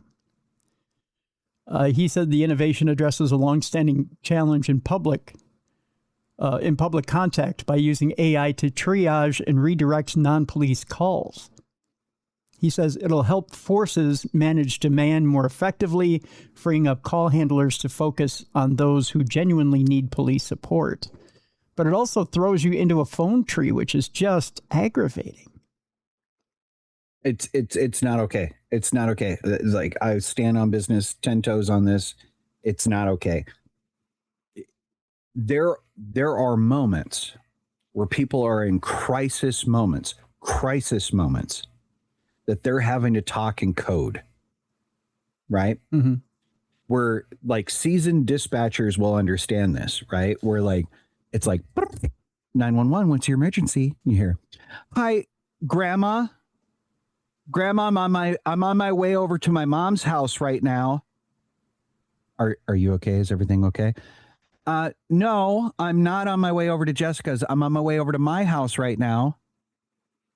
Right. Okay. So is somebody in the vehicle with you right now? Are you at gunpoint right now? Yes. I am going to bring the sandwiches over to, you see what I'm saying? Yeah. Yeah. If you got fucking AI taking that call, it ain't going to work. You're going to have a dead citizen. Right. Like, fuck that. No. Mm-mm. They claim they were only going to use it for the non-emergency number over there, but I can see it skipping over and being used on the emergency line to weed out the ones that aren't so much an emergency. Yep. But you still have to, like you said, in a true emergency, someone's going to have to hit numbers, and that looks suspicious when you're in an emergency situation that you have to sit and go through a phone tree. Yep. Yeah. So it's not a good situation. Not at all. Let's move on to our next story. Inside an eerie ghost town where stolen souvenirs curse unfortunate tourists. I think they call it Danhausenville. Oh, it's not. It's the California ghost town of Bodie, which was once a popular spot in America's iconic Wild West, although today it is utterly deserted and associated with a terrifying curse. Although if you lived in this building right here, I would assume you were cursed as well. Holy shit. Yeah. And that's what it looks like. It looks like a shit house. Yeah. Yeah. But yeah, I would think you were probably cursed in life as well if you lived in any of those buildings. That almost looks like a false front for like a Hollywood movie. It doesn't look like a real building.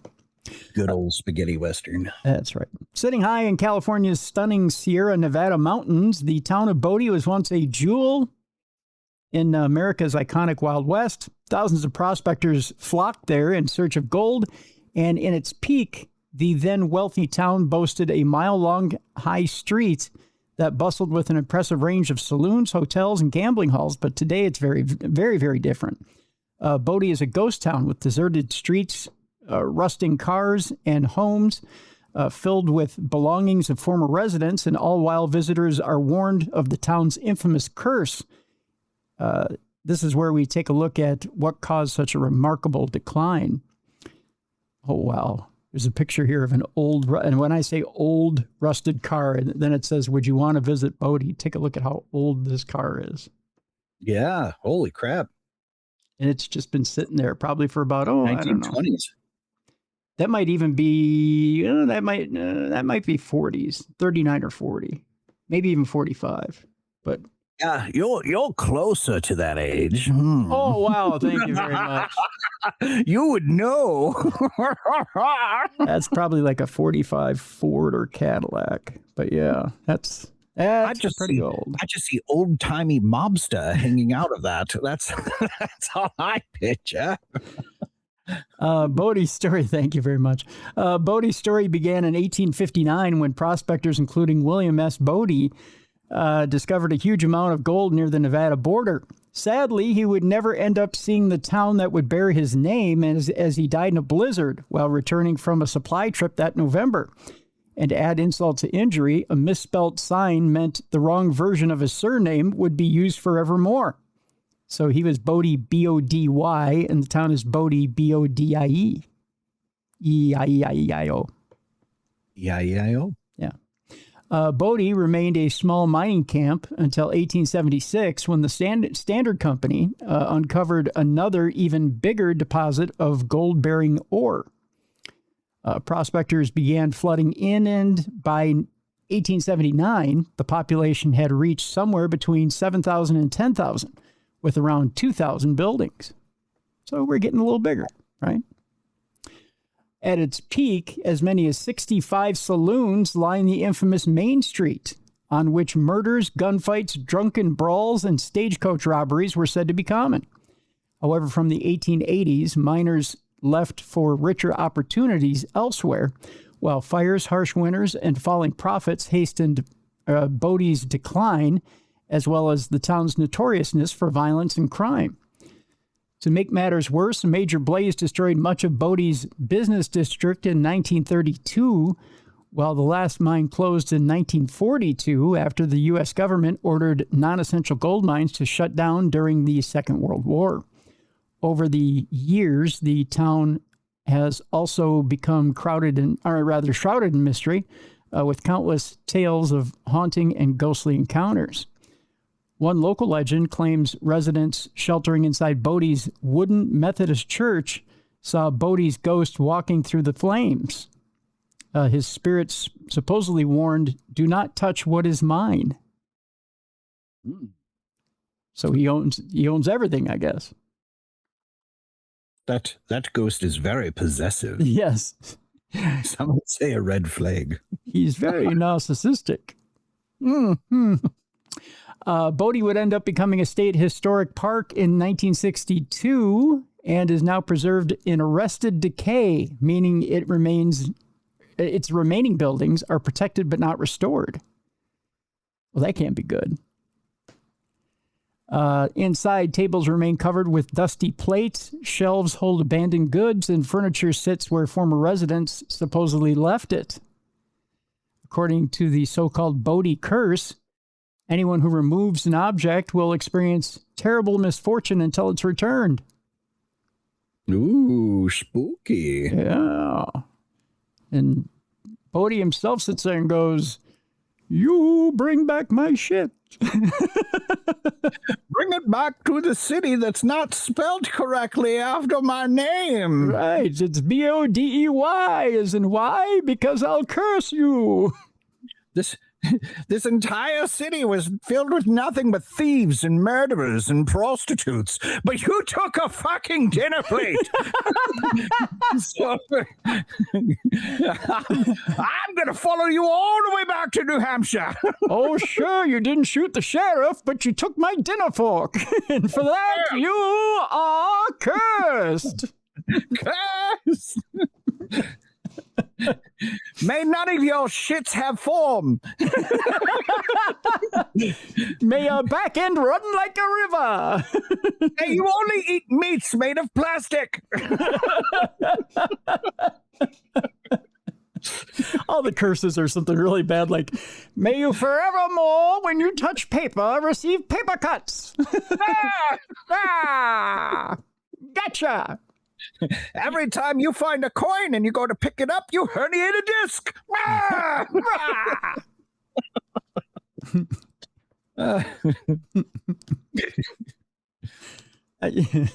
May every time you go to eat a cinnamon roll, you burn your mouth. May every time you wipe your ass, it be made of the cheapest of toilet papers. May your finger break through 2-ply. Yes. May everything that touches your tongue taste like chalk.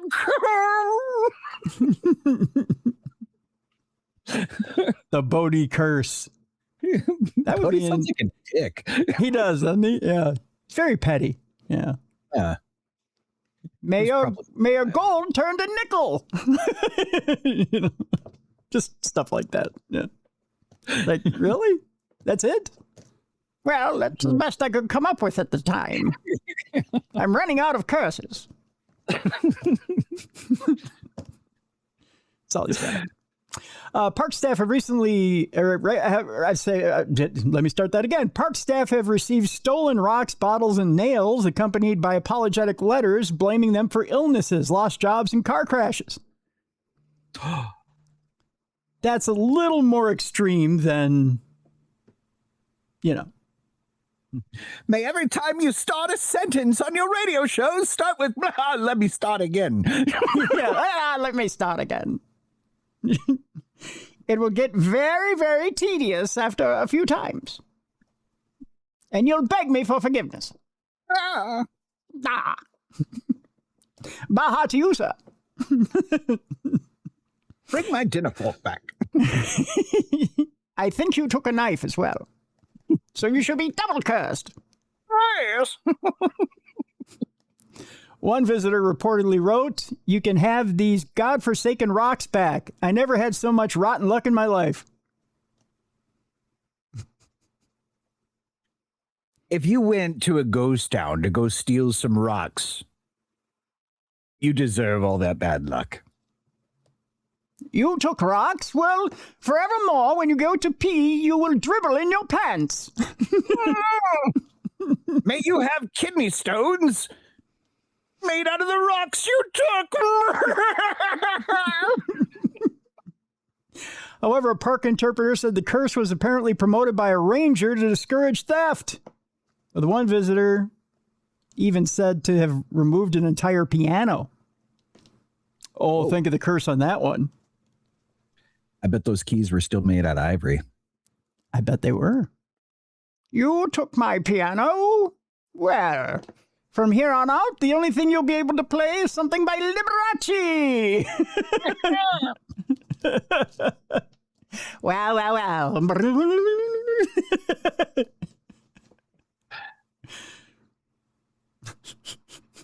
Man, if you can go into a haunted ghost town and just go take a thing, I say just, you deserve it at that point. You got it. You thief. It sounds like there's a bunch of lazy park rangers that work there. Yeah. Oh, what if there is no curse? It's just a psyop that the rangers are trying to do so that they don't have to do their job. If we get enough of these paranormal shows to talk about the curse of booty, then none of these people will come and take things anymore, except for the homeless without a radio. Yeah. Oh, I'm just fine. I keep hawking stuff from here all the time. Haven't had one thing happen to me yet. Toilet paper? Who needed it? I got 14 years of crap kicked to my ass. All right. With that, let's move on to the next story. A mysterious creature has given a woman a fright of her life in England. I don't know that I dare show you this picture. Because to me, it doesn't look like anything but, well, I'll show you the picture. You tell me what this looks like. Okay, for Radioland, this looks like a Black Panther into a tree limb. It literally just looks like a Black Panther. When I looked at it real quick, you could say Black Panther, or I just thought it was a black lab. Yeah, it looks like a Black Panther to me. Yeah, green eyes. Giant black cat in a tree limb. Yeah. When I looked real quick, I thought, oh, it's a puppy. See? And that innocence is what's going to send me to Chipmunk Heaven. Yeah. And that's why I'm going to hell. A woman had been putting out her bins in Northampton when she spotted something that made her run away in fright. The incident occurred on August 18th in the Rye Hill area, when a local resident went outside to put her bins out for their weekly collection. As she did so, she heard a strange noise coming from behind her. Hey now. At first, she thought it was a fox, an animal that she and her partner had often seen in the vicinity. What she saw instead was a large four-legged creature with dark-colored hair. It was too far It was far too big to be a fox. Instead, it actually resembled some sort of large exotic cat. The woman was so shocked that she turned and fled back into the house. Later on, she and her partner saw the animal again, this time from their bedroom window. She has since been hesitant to venture out at all. Exactly what the creature could be remains unclear. She says she snapped a picture of it here in this tweet. Now, see, when I look at it, again, it looks like somebody's dog. Oh, no, that tail is way too big for a dog. That is feline. Yeah. That is a jaguar. That is a big old black panther. That thing is a jungle pussycat. A jungle what? A jungle pussycat. Jungle pussy. What? Anywho. All right. Meow. Meow. Meow. All right, then. Oh, by the way, that blood moon, there might be something to it. Did you know that a precise chilling end of the world prediction is just months away? A what? Physicists. Oh. Yeah. Nerd. Psychicist. Oh, okay. Yeah, one of those official nerd guys said this. A chilling deadline for humanity is now less than 3 months away, according to a prediction made by scientists more than 6 decades ago. Again, I sit at the right hand of the chipmunk. I'm good. Yeah. You guys need to worry. Hey, I got 3 months to live it up. In 1960, Austrian Heinz von Forster Nerd. and his colleagues published a paper in the journal Science that placed humanity's doomsday on November 13th, 2026. We won't even be through Viking season all the way yet. Yes. We won't even get to see them play in their new rivalries jersey there, Rev. Is that's the one with the ice and the sticks, right? No. They unveiled them today. You want to see a picture of them? They're really cool. I was talking about the sport, like it's the one with the ice and the sticks. No, that's hockey. No, let's get on track here. We're talking football, not the weird kind where they just kick the ball up and down the field. They call that soccer in our country. No, I'm talking about the, football, like, men hitting each other and giving each other CTE, that one. But look at these uniforms, man. Look at this. They've got the Nordic braids on them. These are the new rivalries uniforms. Interesting. Aren't those cool? I mean, if you're into Power Rangers, I guess. Oh, my good God. No, they have actual Nordic ties to them, and the numbers it all has meaning. We should call Scott and tell him that look at it, it's got a crooked X on it and all that other shit. There's a hooked X. God damn it, Johnny. There's a hooked X on the shit. I have his number. Let me call him. All right. No, like here, I'll show you. Like they put skull and runes writing like right on the helmet. I want to send this to him and say, look, the hooked X is right on their fucking helmet.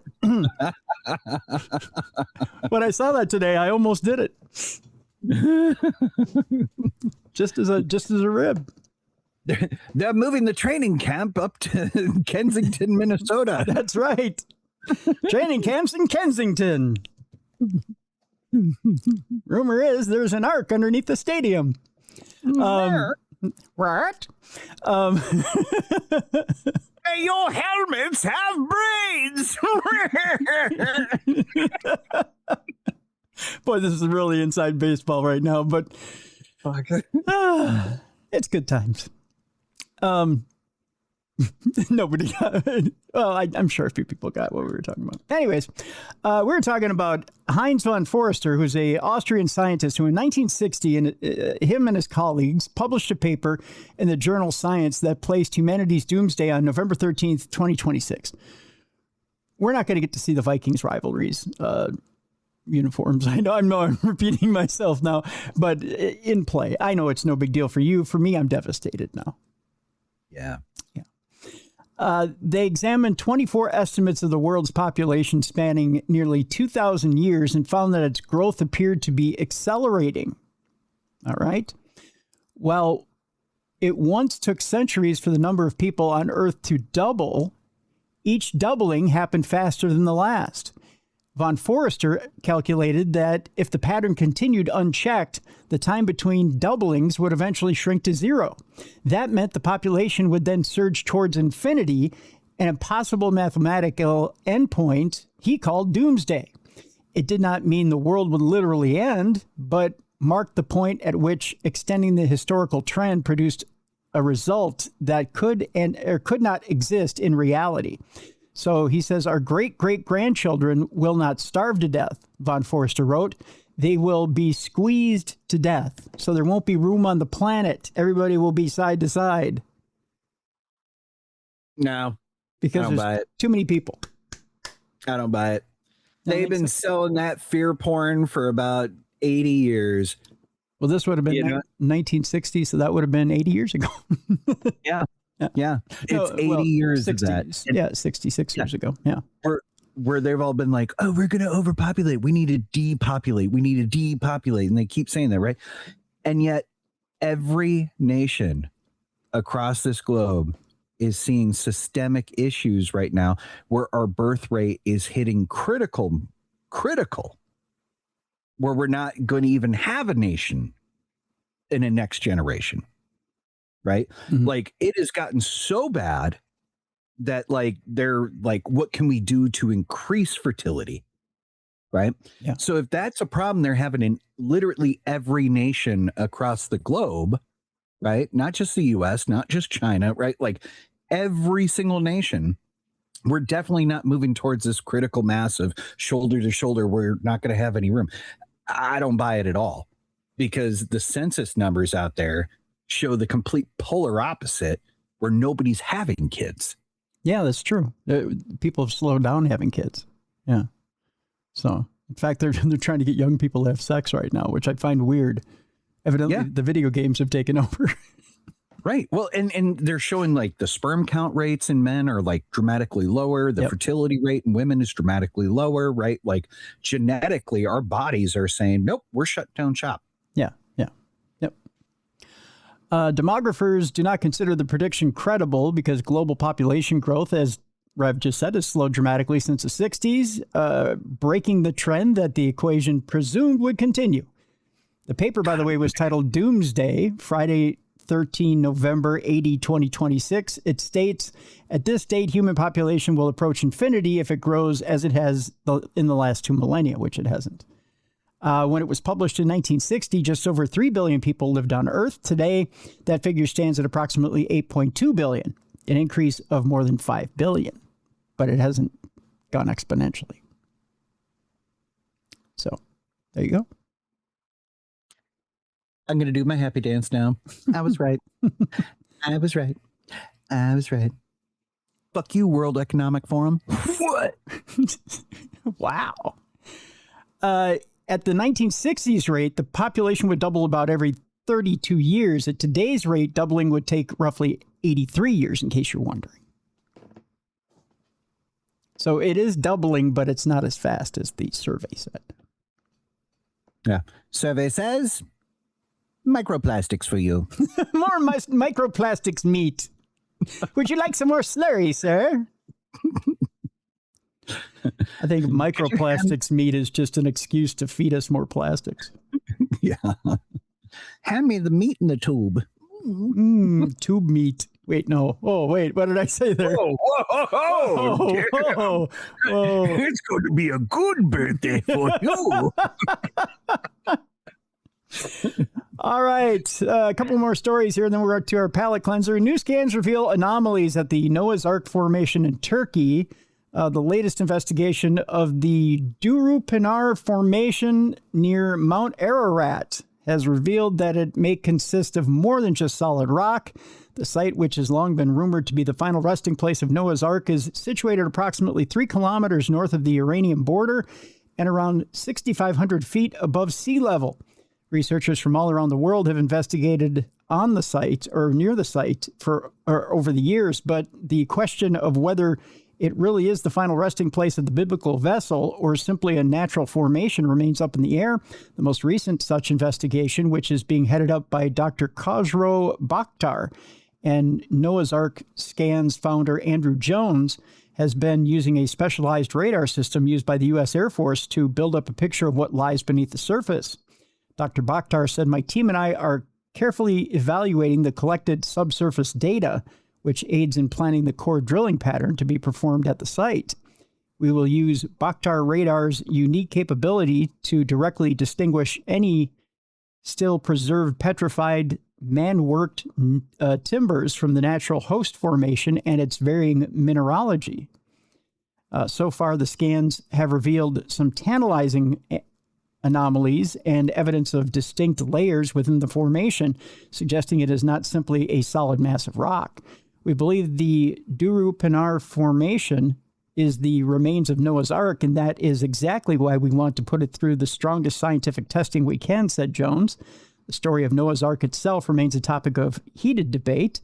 While many believe that the story of Noah and the Great Flood did actually occur as written in the Bible, others maintain that it would be physically impossible for this to have ever happened. The idea that the remains of the biblical vessel even exist at all, therefore, remains contentious. Amelia Earhart is our next topic. The expedition is set to investigate the site of the quote-unquote plane crash after being postponed last year. The expedition to search for the wreckage is expected to go ahead in a few months' time. Back in October of last year, it was reported that plans for a new expedition to the remote Pacific island of Nicomararo, I knew it was going to come to this time of the night. Nicomararo, in an effort to solve the disappearance of famed aviator Amelia Earhart once and for all. It is here that researchers believe Earhart may have crash-landed her plane back in 1937 and may have even survived for a time while awaiting rescue. Tantalizing satellite photographs showing an object that looks suspiciously like part of a plane wreckage at the edge of the lagoon on Nicomararo. Sounds like Scooby-Doo. I sound like Scooby-Doo when I say that. Has long prompted speculation that this theory could indeed be correct and that the island would be the best place to search for signs of her. Sadly, last year's expedition was ultimately postponed due to a combination of concerns over the cyclone season and delays in acquiring the necessary permits. This time, however, it looks like things will hopefully be going ahead as planned. The team, which includes researchers from Purdue University and the Archaeological Legacy Institute, will depart from Tarawa, Kiribati for I'm going to try this again, Nicomararo, and on I can't say October now, on October 7th. Yeah. Once there, they will spend their time investigating the lagoon to find out if the object, nicknamed the Taraya object, is actually a plane, and if so, if it's Earhart's Lockheed 10E Electra. The evidence supporting the Nicomararo hypothesis remains compelling, and the only way to answer this question is to go to Nicomararo to inspect the Taraya object firsthand. Reading is fundamental there, Rev. And follow the evidence wherever it leads, says expedition leader Richard Pettigrew. If the team actually does locate evidence of Earhart's plane, it will be a major discovery indeed. I is a good reader. I read shampoo bottles when I poop. When I what? When I poop. Hey, you never reached over to a bottle of Head and Shoulders and started reading off its ingredients while you're taking a dookie? I know what sorbum gum is. Sorbum is a sorbum gum that I don't like, and I throw it out of my mouth and put it on the lawn. Right? I don't understand why they're obsessed with finding her now. Right? Like, she's been dead and gone a long time. You know why? Because someone's got to shut that fucking beacon off in the plane. That's why. You think it's still going? Yeah, it's disturbing the dolphins. The dolphins are going, shut that fucking thing off. Yeah.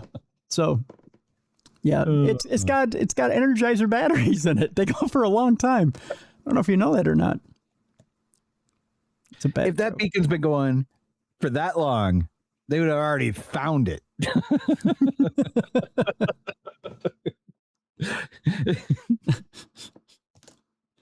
That's just an Amelia Earhart joke. There's a lot of them out there. You're not old enough to know, but we had a whole bunch of them back in the day. Oh, sure. A lot of them had to do with women drivers, but no, I'm kidding. Oh, shit. Tim's trying to get canceled. I'm just joking.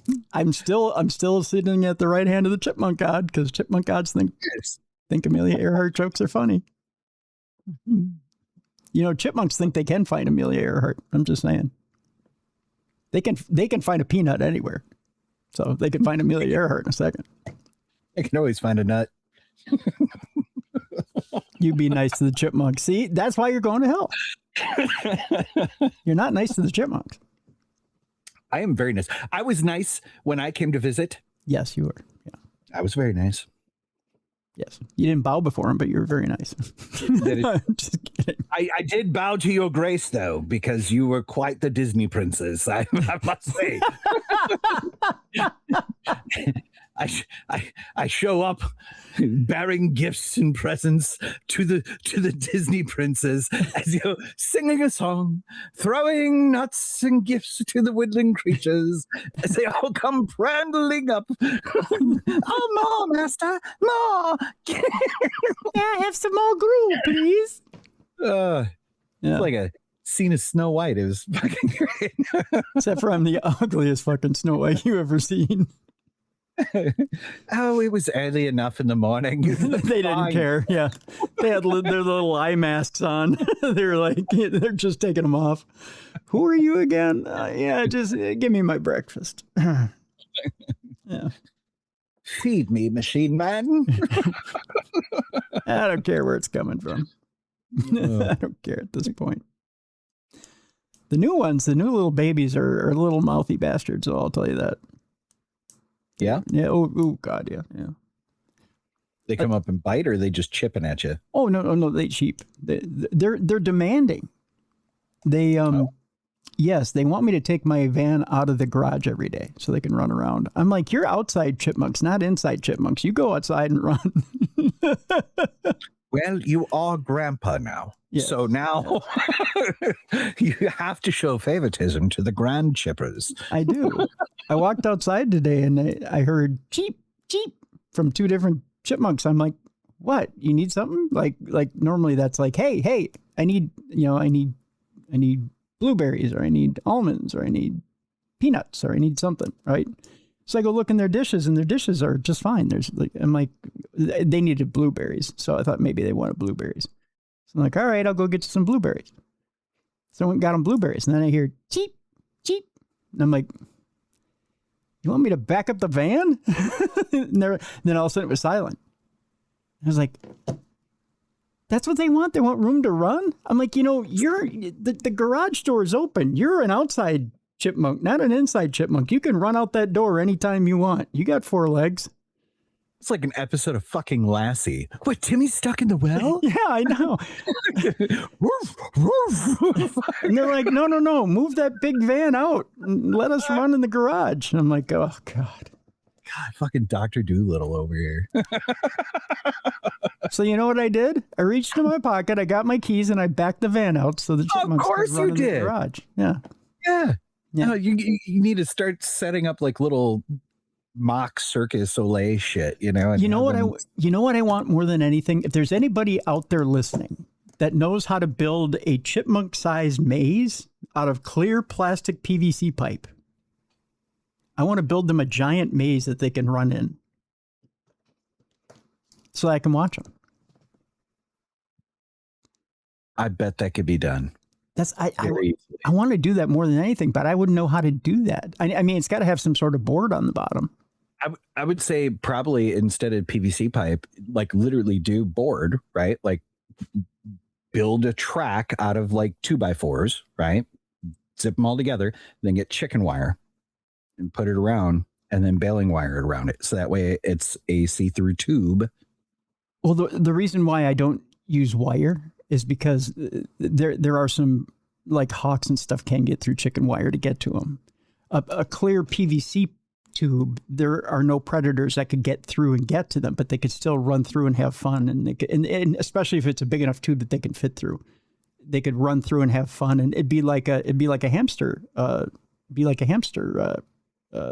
obstacle course. I can think of a predator that could get in there. What? A nope rope. A nope rope? Oh, a snake. Uh-huh. Oh, shit. Yeah. And there'd be no way for you to get him out. Even if you put it up high? Mm-hmm. Okay. I wasn't thinking of that. Yeah. Okay. All right. We'll talk off air about it.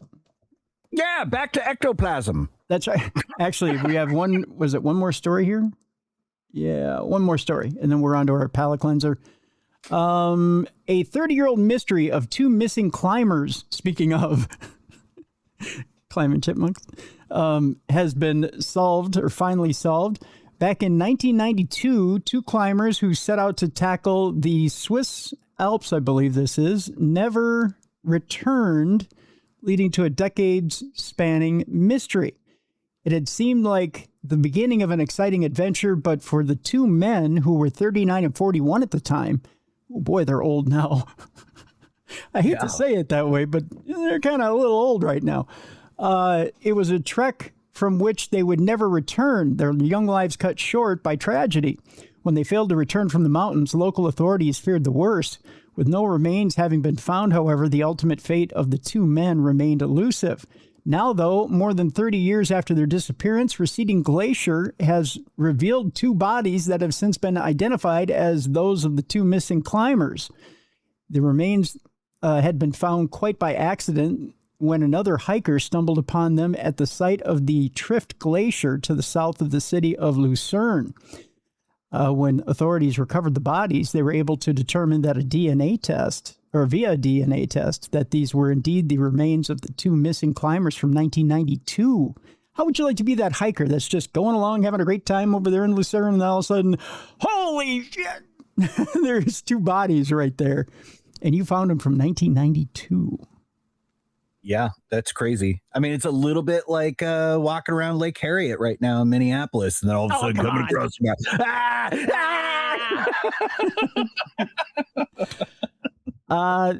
They would have remained, or likely remained undiscovered rather, if it weren't for the receding glacier. If the fact that the glacier weren't melting, they would have been under ice. That's crazy. Isn't it? These aren't the only missing climbers and hikers to have been found in the Alps in recent years as a result of climate change. Even the wreckage of a plane that crashed in I believe it's the Aletsch Glacier, or Aletsch Glacier, in 1968 has been recovered due to melting ice. Sadly, there's also likely to be the remains of other missing climbers still hidden in the mountains, preserved beneath the ice and snow, just waiting to be found. Yeah. Yikes. What a way to be found, though. It's like Davy Jones's locker, but you'll at least be found. Yeah, at least you'll be found. But, I mean, it's sad. I mean, you're just waiting to be unthawed like a room temperature steak. I mean, it's... Yeah, meanwhile, their ghosts are sitting up on top of that mountain like, Danny, please, keep driving that Chevy Tahoe. Come on. Oh, CO2. Get up here. Come on. Smoke them if you got them. I got to get out of here. Eat those plastics. Do what you got to do. Come on. How many cow farts can you get up here? Let's go. I ain't got all day. Someone's got to find me. Bodie, quit cussing people. We need to be found, damn it. You are cursed. All right. Let's do a little palate cleansing and we'll get out of here. What do you think Timmy wants the most for his birthday?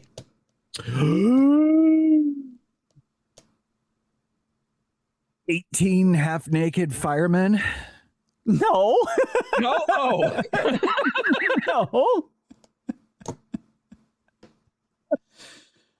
No. A ninja slushy. Oh, no, I got one of those.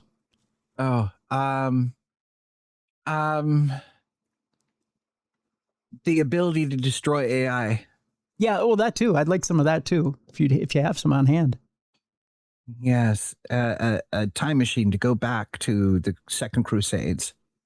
Yeah, I'd take that as well. Yeah. A certain haunted building randomly catching a blaze. Wow. I don't wish that on anybody. I mean, No. Remember, I said at the right hand of the chipmunk god. Yes. I'm sorry. It's Bodhi. He was talking in me. Wow. The spirit of Bodhi is a naughty man. I'm all peace, love, and peanuts, brother. Yeah. Okay. What do you want? What do you want for your birthday? Well, I think like any red-blooded American man, I'm just looking for some old-fashioned pussy. Oh, yeah. Not that you perverts. No, it's like about the Black Panther, the jungle pussycat. Right. Well, I'm just talking about going over the border to Wisconsin. Oh. Because you know what's going on over in Wisconsin, right? Bobcats? Well, no, I mean, not bobcats. There's a Wisconsin cat over there that was born with a record-breaking 29 toes. What? I just thought it'd be really cute to go see the 29-toed pussy. I've heard of petrodactyls, the like 7-toed cats or whatever. Like what the fuck would you call that? A creepy freak. I don't know. An abomination. An abomination. Yes. But this Wisconsin cat is stepping into the record books with an incredible feat of feet. It has 29 toes. That's crazy. Yeah. Is it Erebus Anomaly is the name of a Maine Coon cat belonging to Kendra Vandenbloomer and Hunter Nett. Oh, God. A couple of nerds. What kind of name is that? I don't know. It hurt me to read that. Who has the surname Nett and is like, you know what, I'm going to name my kid Hunter. Yeah, what? I don't know. Probably someone who hunts deep in the woods all year round. I have no idea. I'm sorry, Hunter. I know you're listening. Yeah, probably. They both earned, or all three of them earned, the Guinness World Record for the most toes on a cat after his digits were counted at 29, which is 11 more than the standard number for a domestic feline. 29. Wow. Polydactyly is the genetic trait that causes some cats to be born with extra toes. It's commonly found in Maine Coons. The NPCs. Yeah. But Erebus's number of toes is the largest ever documented. You know why? Because Erebus is an X-Man. Oh.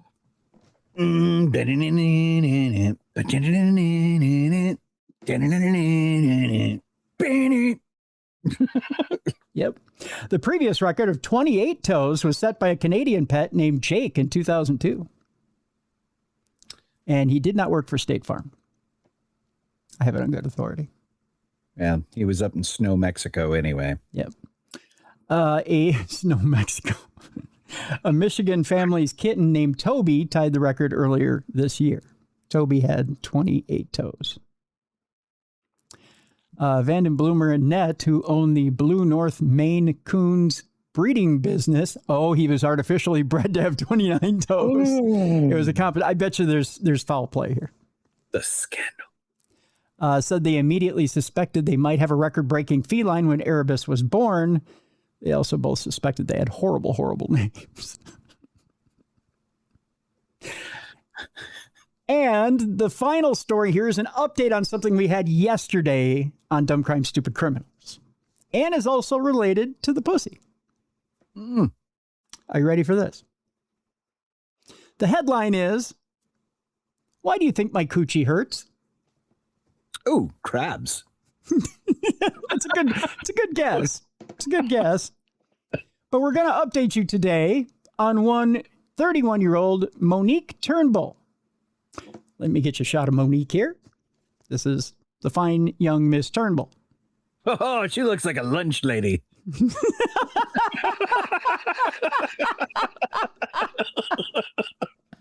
I've never heard anybody described as she looks like a lunch lady before.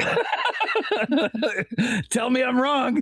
You look at that ebony face right now and tell me that she ain't serving you fucking pizza at noon with a side of mashed potatoes and chicky nuggies. You tell me right fucking now that ain't the face serving you food.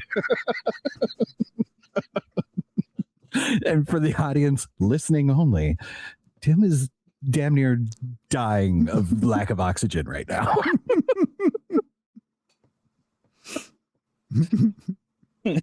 Hello, children.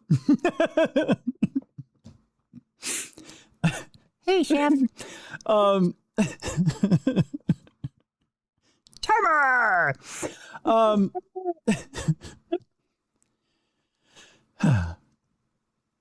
So the story reads, why do you think my coochie hurts? Well, those were the immortal words of 31-year-old Monique Turnbull after recently being asked on a monitored jail telephone why she did not hide the evidence of the financial fraud that landed her behind bars. The female acquaintance with whom Turnbull spoke thought that her friend had not done anything to cover her tracks in connection with the proceeds of a swindle targeting an elderly Florida couple. Turnbull, an arrest report states, explained that was not actually the case. She did cover it up. She did hide the evidence. In her prison pocket? In fact, her coochie ached because Turnbull had stashed a girthy wad of 47 bills up there. The $3,180 rolled inside a Chase Bank envelope. Oh, the envelope was there too. Oh, that's why she hurt. Was somehow not detected when Turnbull was booked last week into the Martin County Jail on fraud, grand theft, and other felony counts. Now, we didn't have this information yesterday, that it was in an envelope, and then it was rolled up inside the cookie. How much bacteria? Oh, there's more to the story, my friend. Just hang in there. During a second jail call with a different friend, Turnbull made reference to still having the money, but noted that the currency would be bloody because she was on her period. That was the blood moon. The blood moon. This was not available to us yesterday either. I'll have to tell Jess all this too. Armed with the recorded calls, investigators confronted Turnbull in the rec area of her jail pod. Questioned about her possession of any contraband, Turnbull asked what was considered contraband. After a lieutenant explained that this included items such as money, drugs, and weapons, Turnbull copped to the green in her vajayjay. Escorted to a shower room, Turnbull fished out the currency and placed it into an evidence bag held by an unfortunate sheriff's deputy. Yep. Plop. Oh. The recovery. I can visualize every bit of it, and I'm a little sick to my stomach. The recovery of the funds resulted in 2 felonies, evidence tampering, and introducing contraband into a penal institution being added to Turnbull's docket sheet, for which she is locked up in lieu of $750,000 bond. God, she could have paid at least a third of that. It was only $3,200. She could have paid a third of that. Come on. Investigators charged that Turnbull, posing as a Chase Bank representative and working in conjunction with an unnamed telephone scammer, showed up at the Stewart home of a couple who are ages 70 and 74 who had been told that their bank account had been compromised. One of the victims, cops charged, handed over a bank card to Turnbull, who then cut it in half and placed the pieces in a manila envelope. The pensioners had been assured that their compromised card would be destroyed and that they would receive a new one via FedEx the following day. After getting an uneasy feeling about the whole situation, one of the victims told police she discovered that her husband's account was completely depleted of $3,180, which was the exact amount in Turnbull's prison purse. Oh. Hello, my darling. Hello, my baby. Hello, my ragtime girl. Literally. May you have an infection in your vajayjay. Turnbull, cops allege, had earlier targeted another Stewart residence, but the 74-year-old man became skeptical and refused to hand over his bank card. The victim described the woman who appeared at his door as obese and wearing dreadlocks, leggings, yellow sandals, and a blue surgical mask. He described her as a lunch lady. That lunch lady ain't taking my money. After the 5'4", 350-pound Turnbull was arrested following a traffic stop, police recovered evidence, including bank withdrawal receipts totaling $3,180.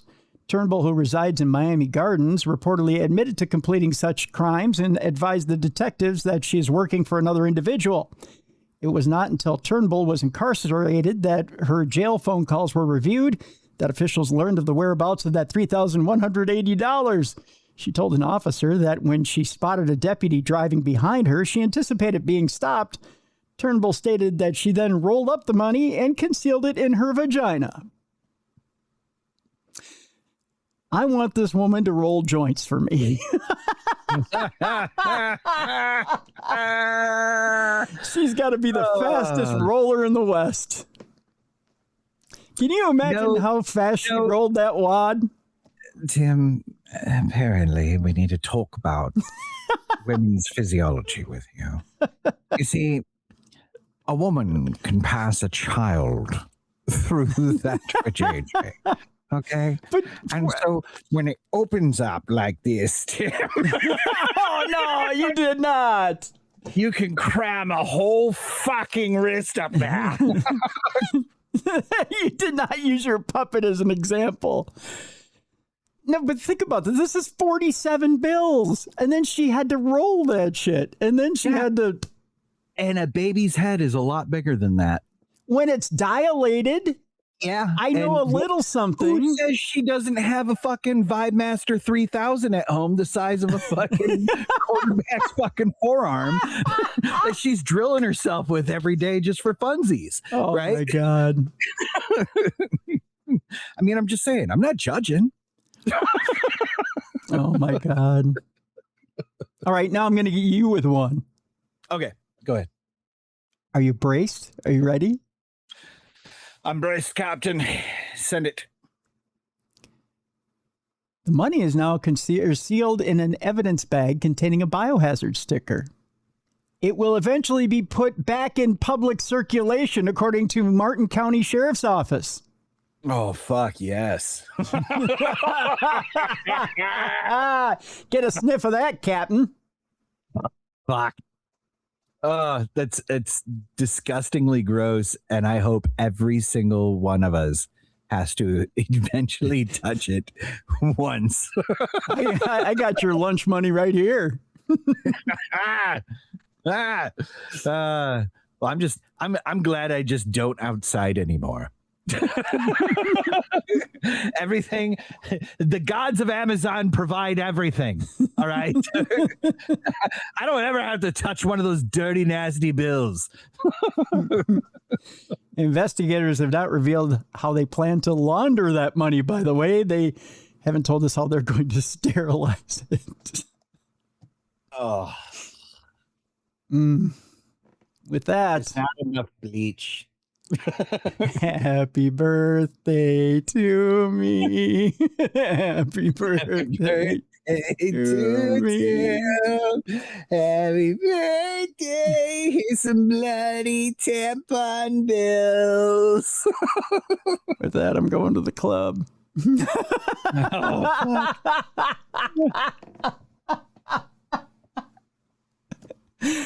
Oh, You're going to need that emotional support, Prince. yes, the one I have on my microphone, the emotional support prince. Oh, dear God. Isn't that fun? That was a fun one. Yeah.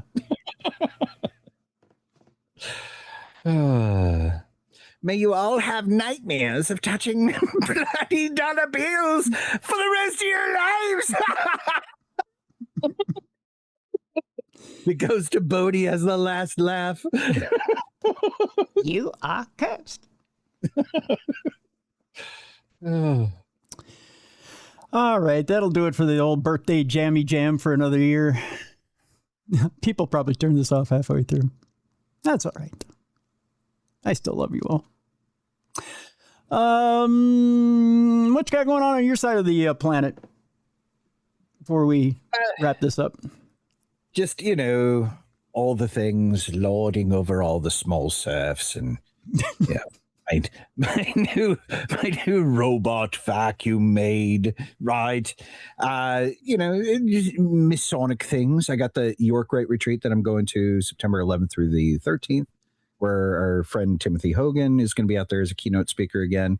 We've had the likes of like Randall Carlson out there in the past as well for years, and like a lot of really cool lectures.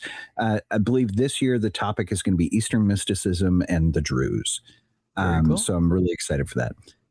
And then other than that, just every morning I take a group shower with a bunch of veterans on TikTok Live and, drink some coffee. So if you want to go drink coffee with Combat Rev in the morning on TikTok, go to Semper Mac, follow him on live, or just follow me, Combat Rev, and then find me when I'm in there. And then I will take a group shower with you. Okay. Yeah. Yeah. Sounds like a good way to wash away the PTSD.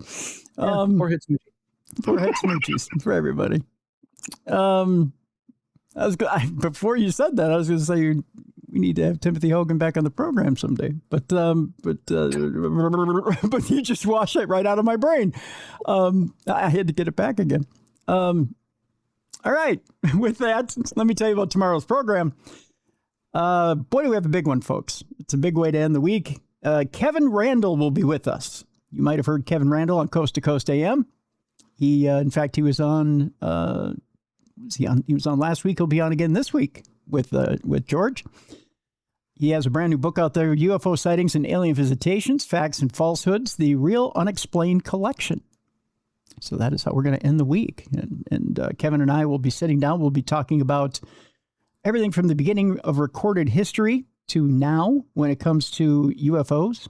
And we'll be talking about such things as, we'll even start with Roswell to now. We'll talk about what things are reality and what things are common falsehoods. And we'll talk about everything controversial in the world of UFOs. That's coming up on tomorrow's show. So should be a good show to end the week. So that'll do it for today. Combat Rev, give them all one more forehead smoochie before we get out of here. Bring that fucking landing strip in. Jesus.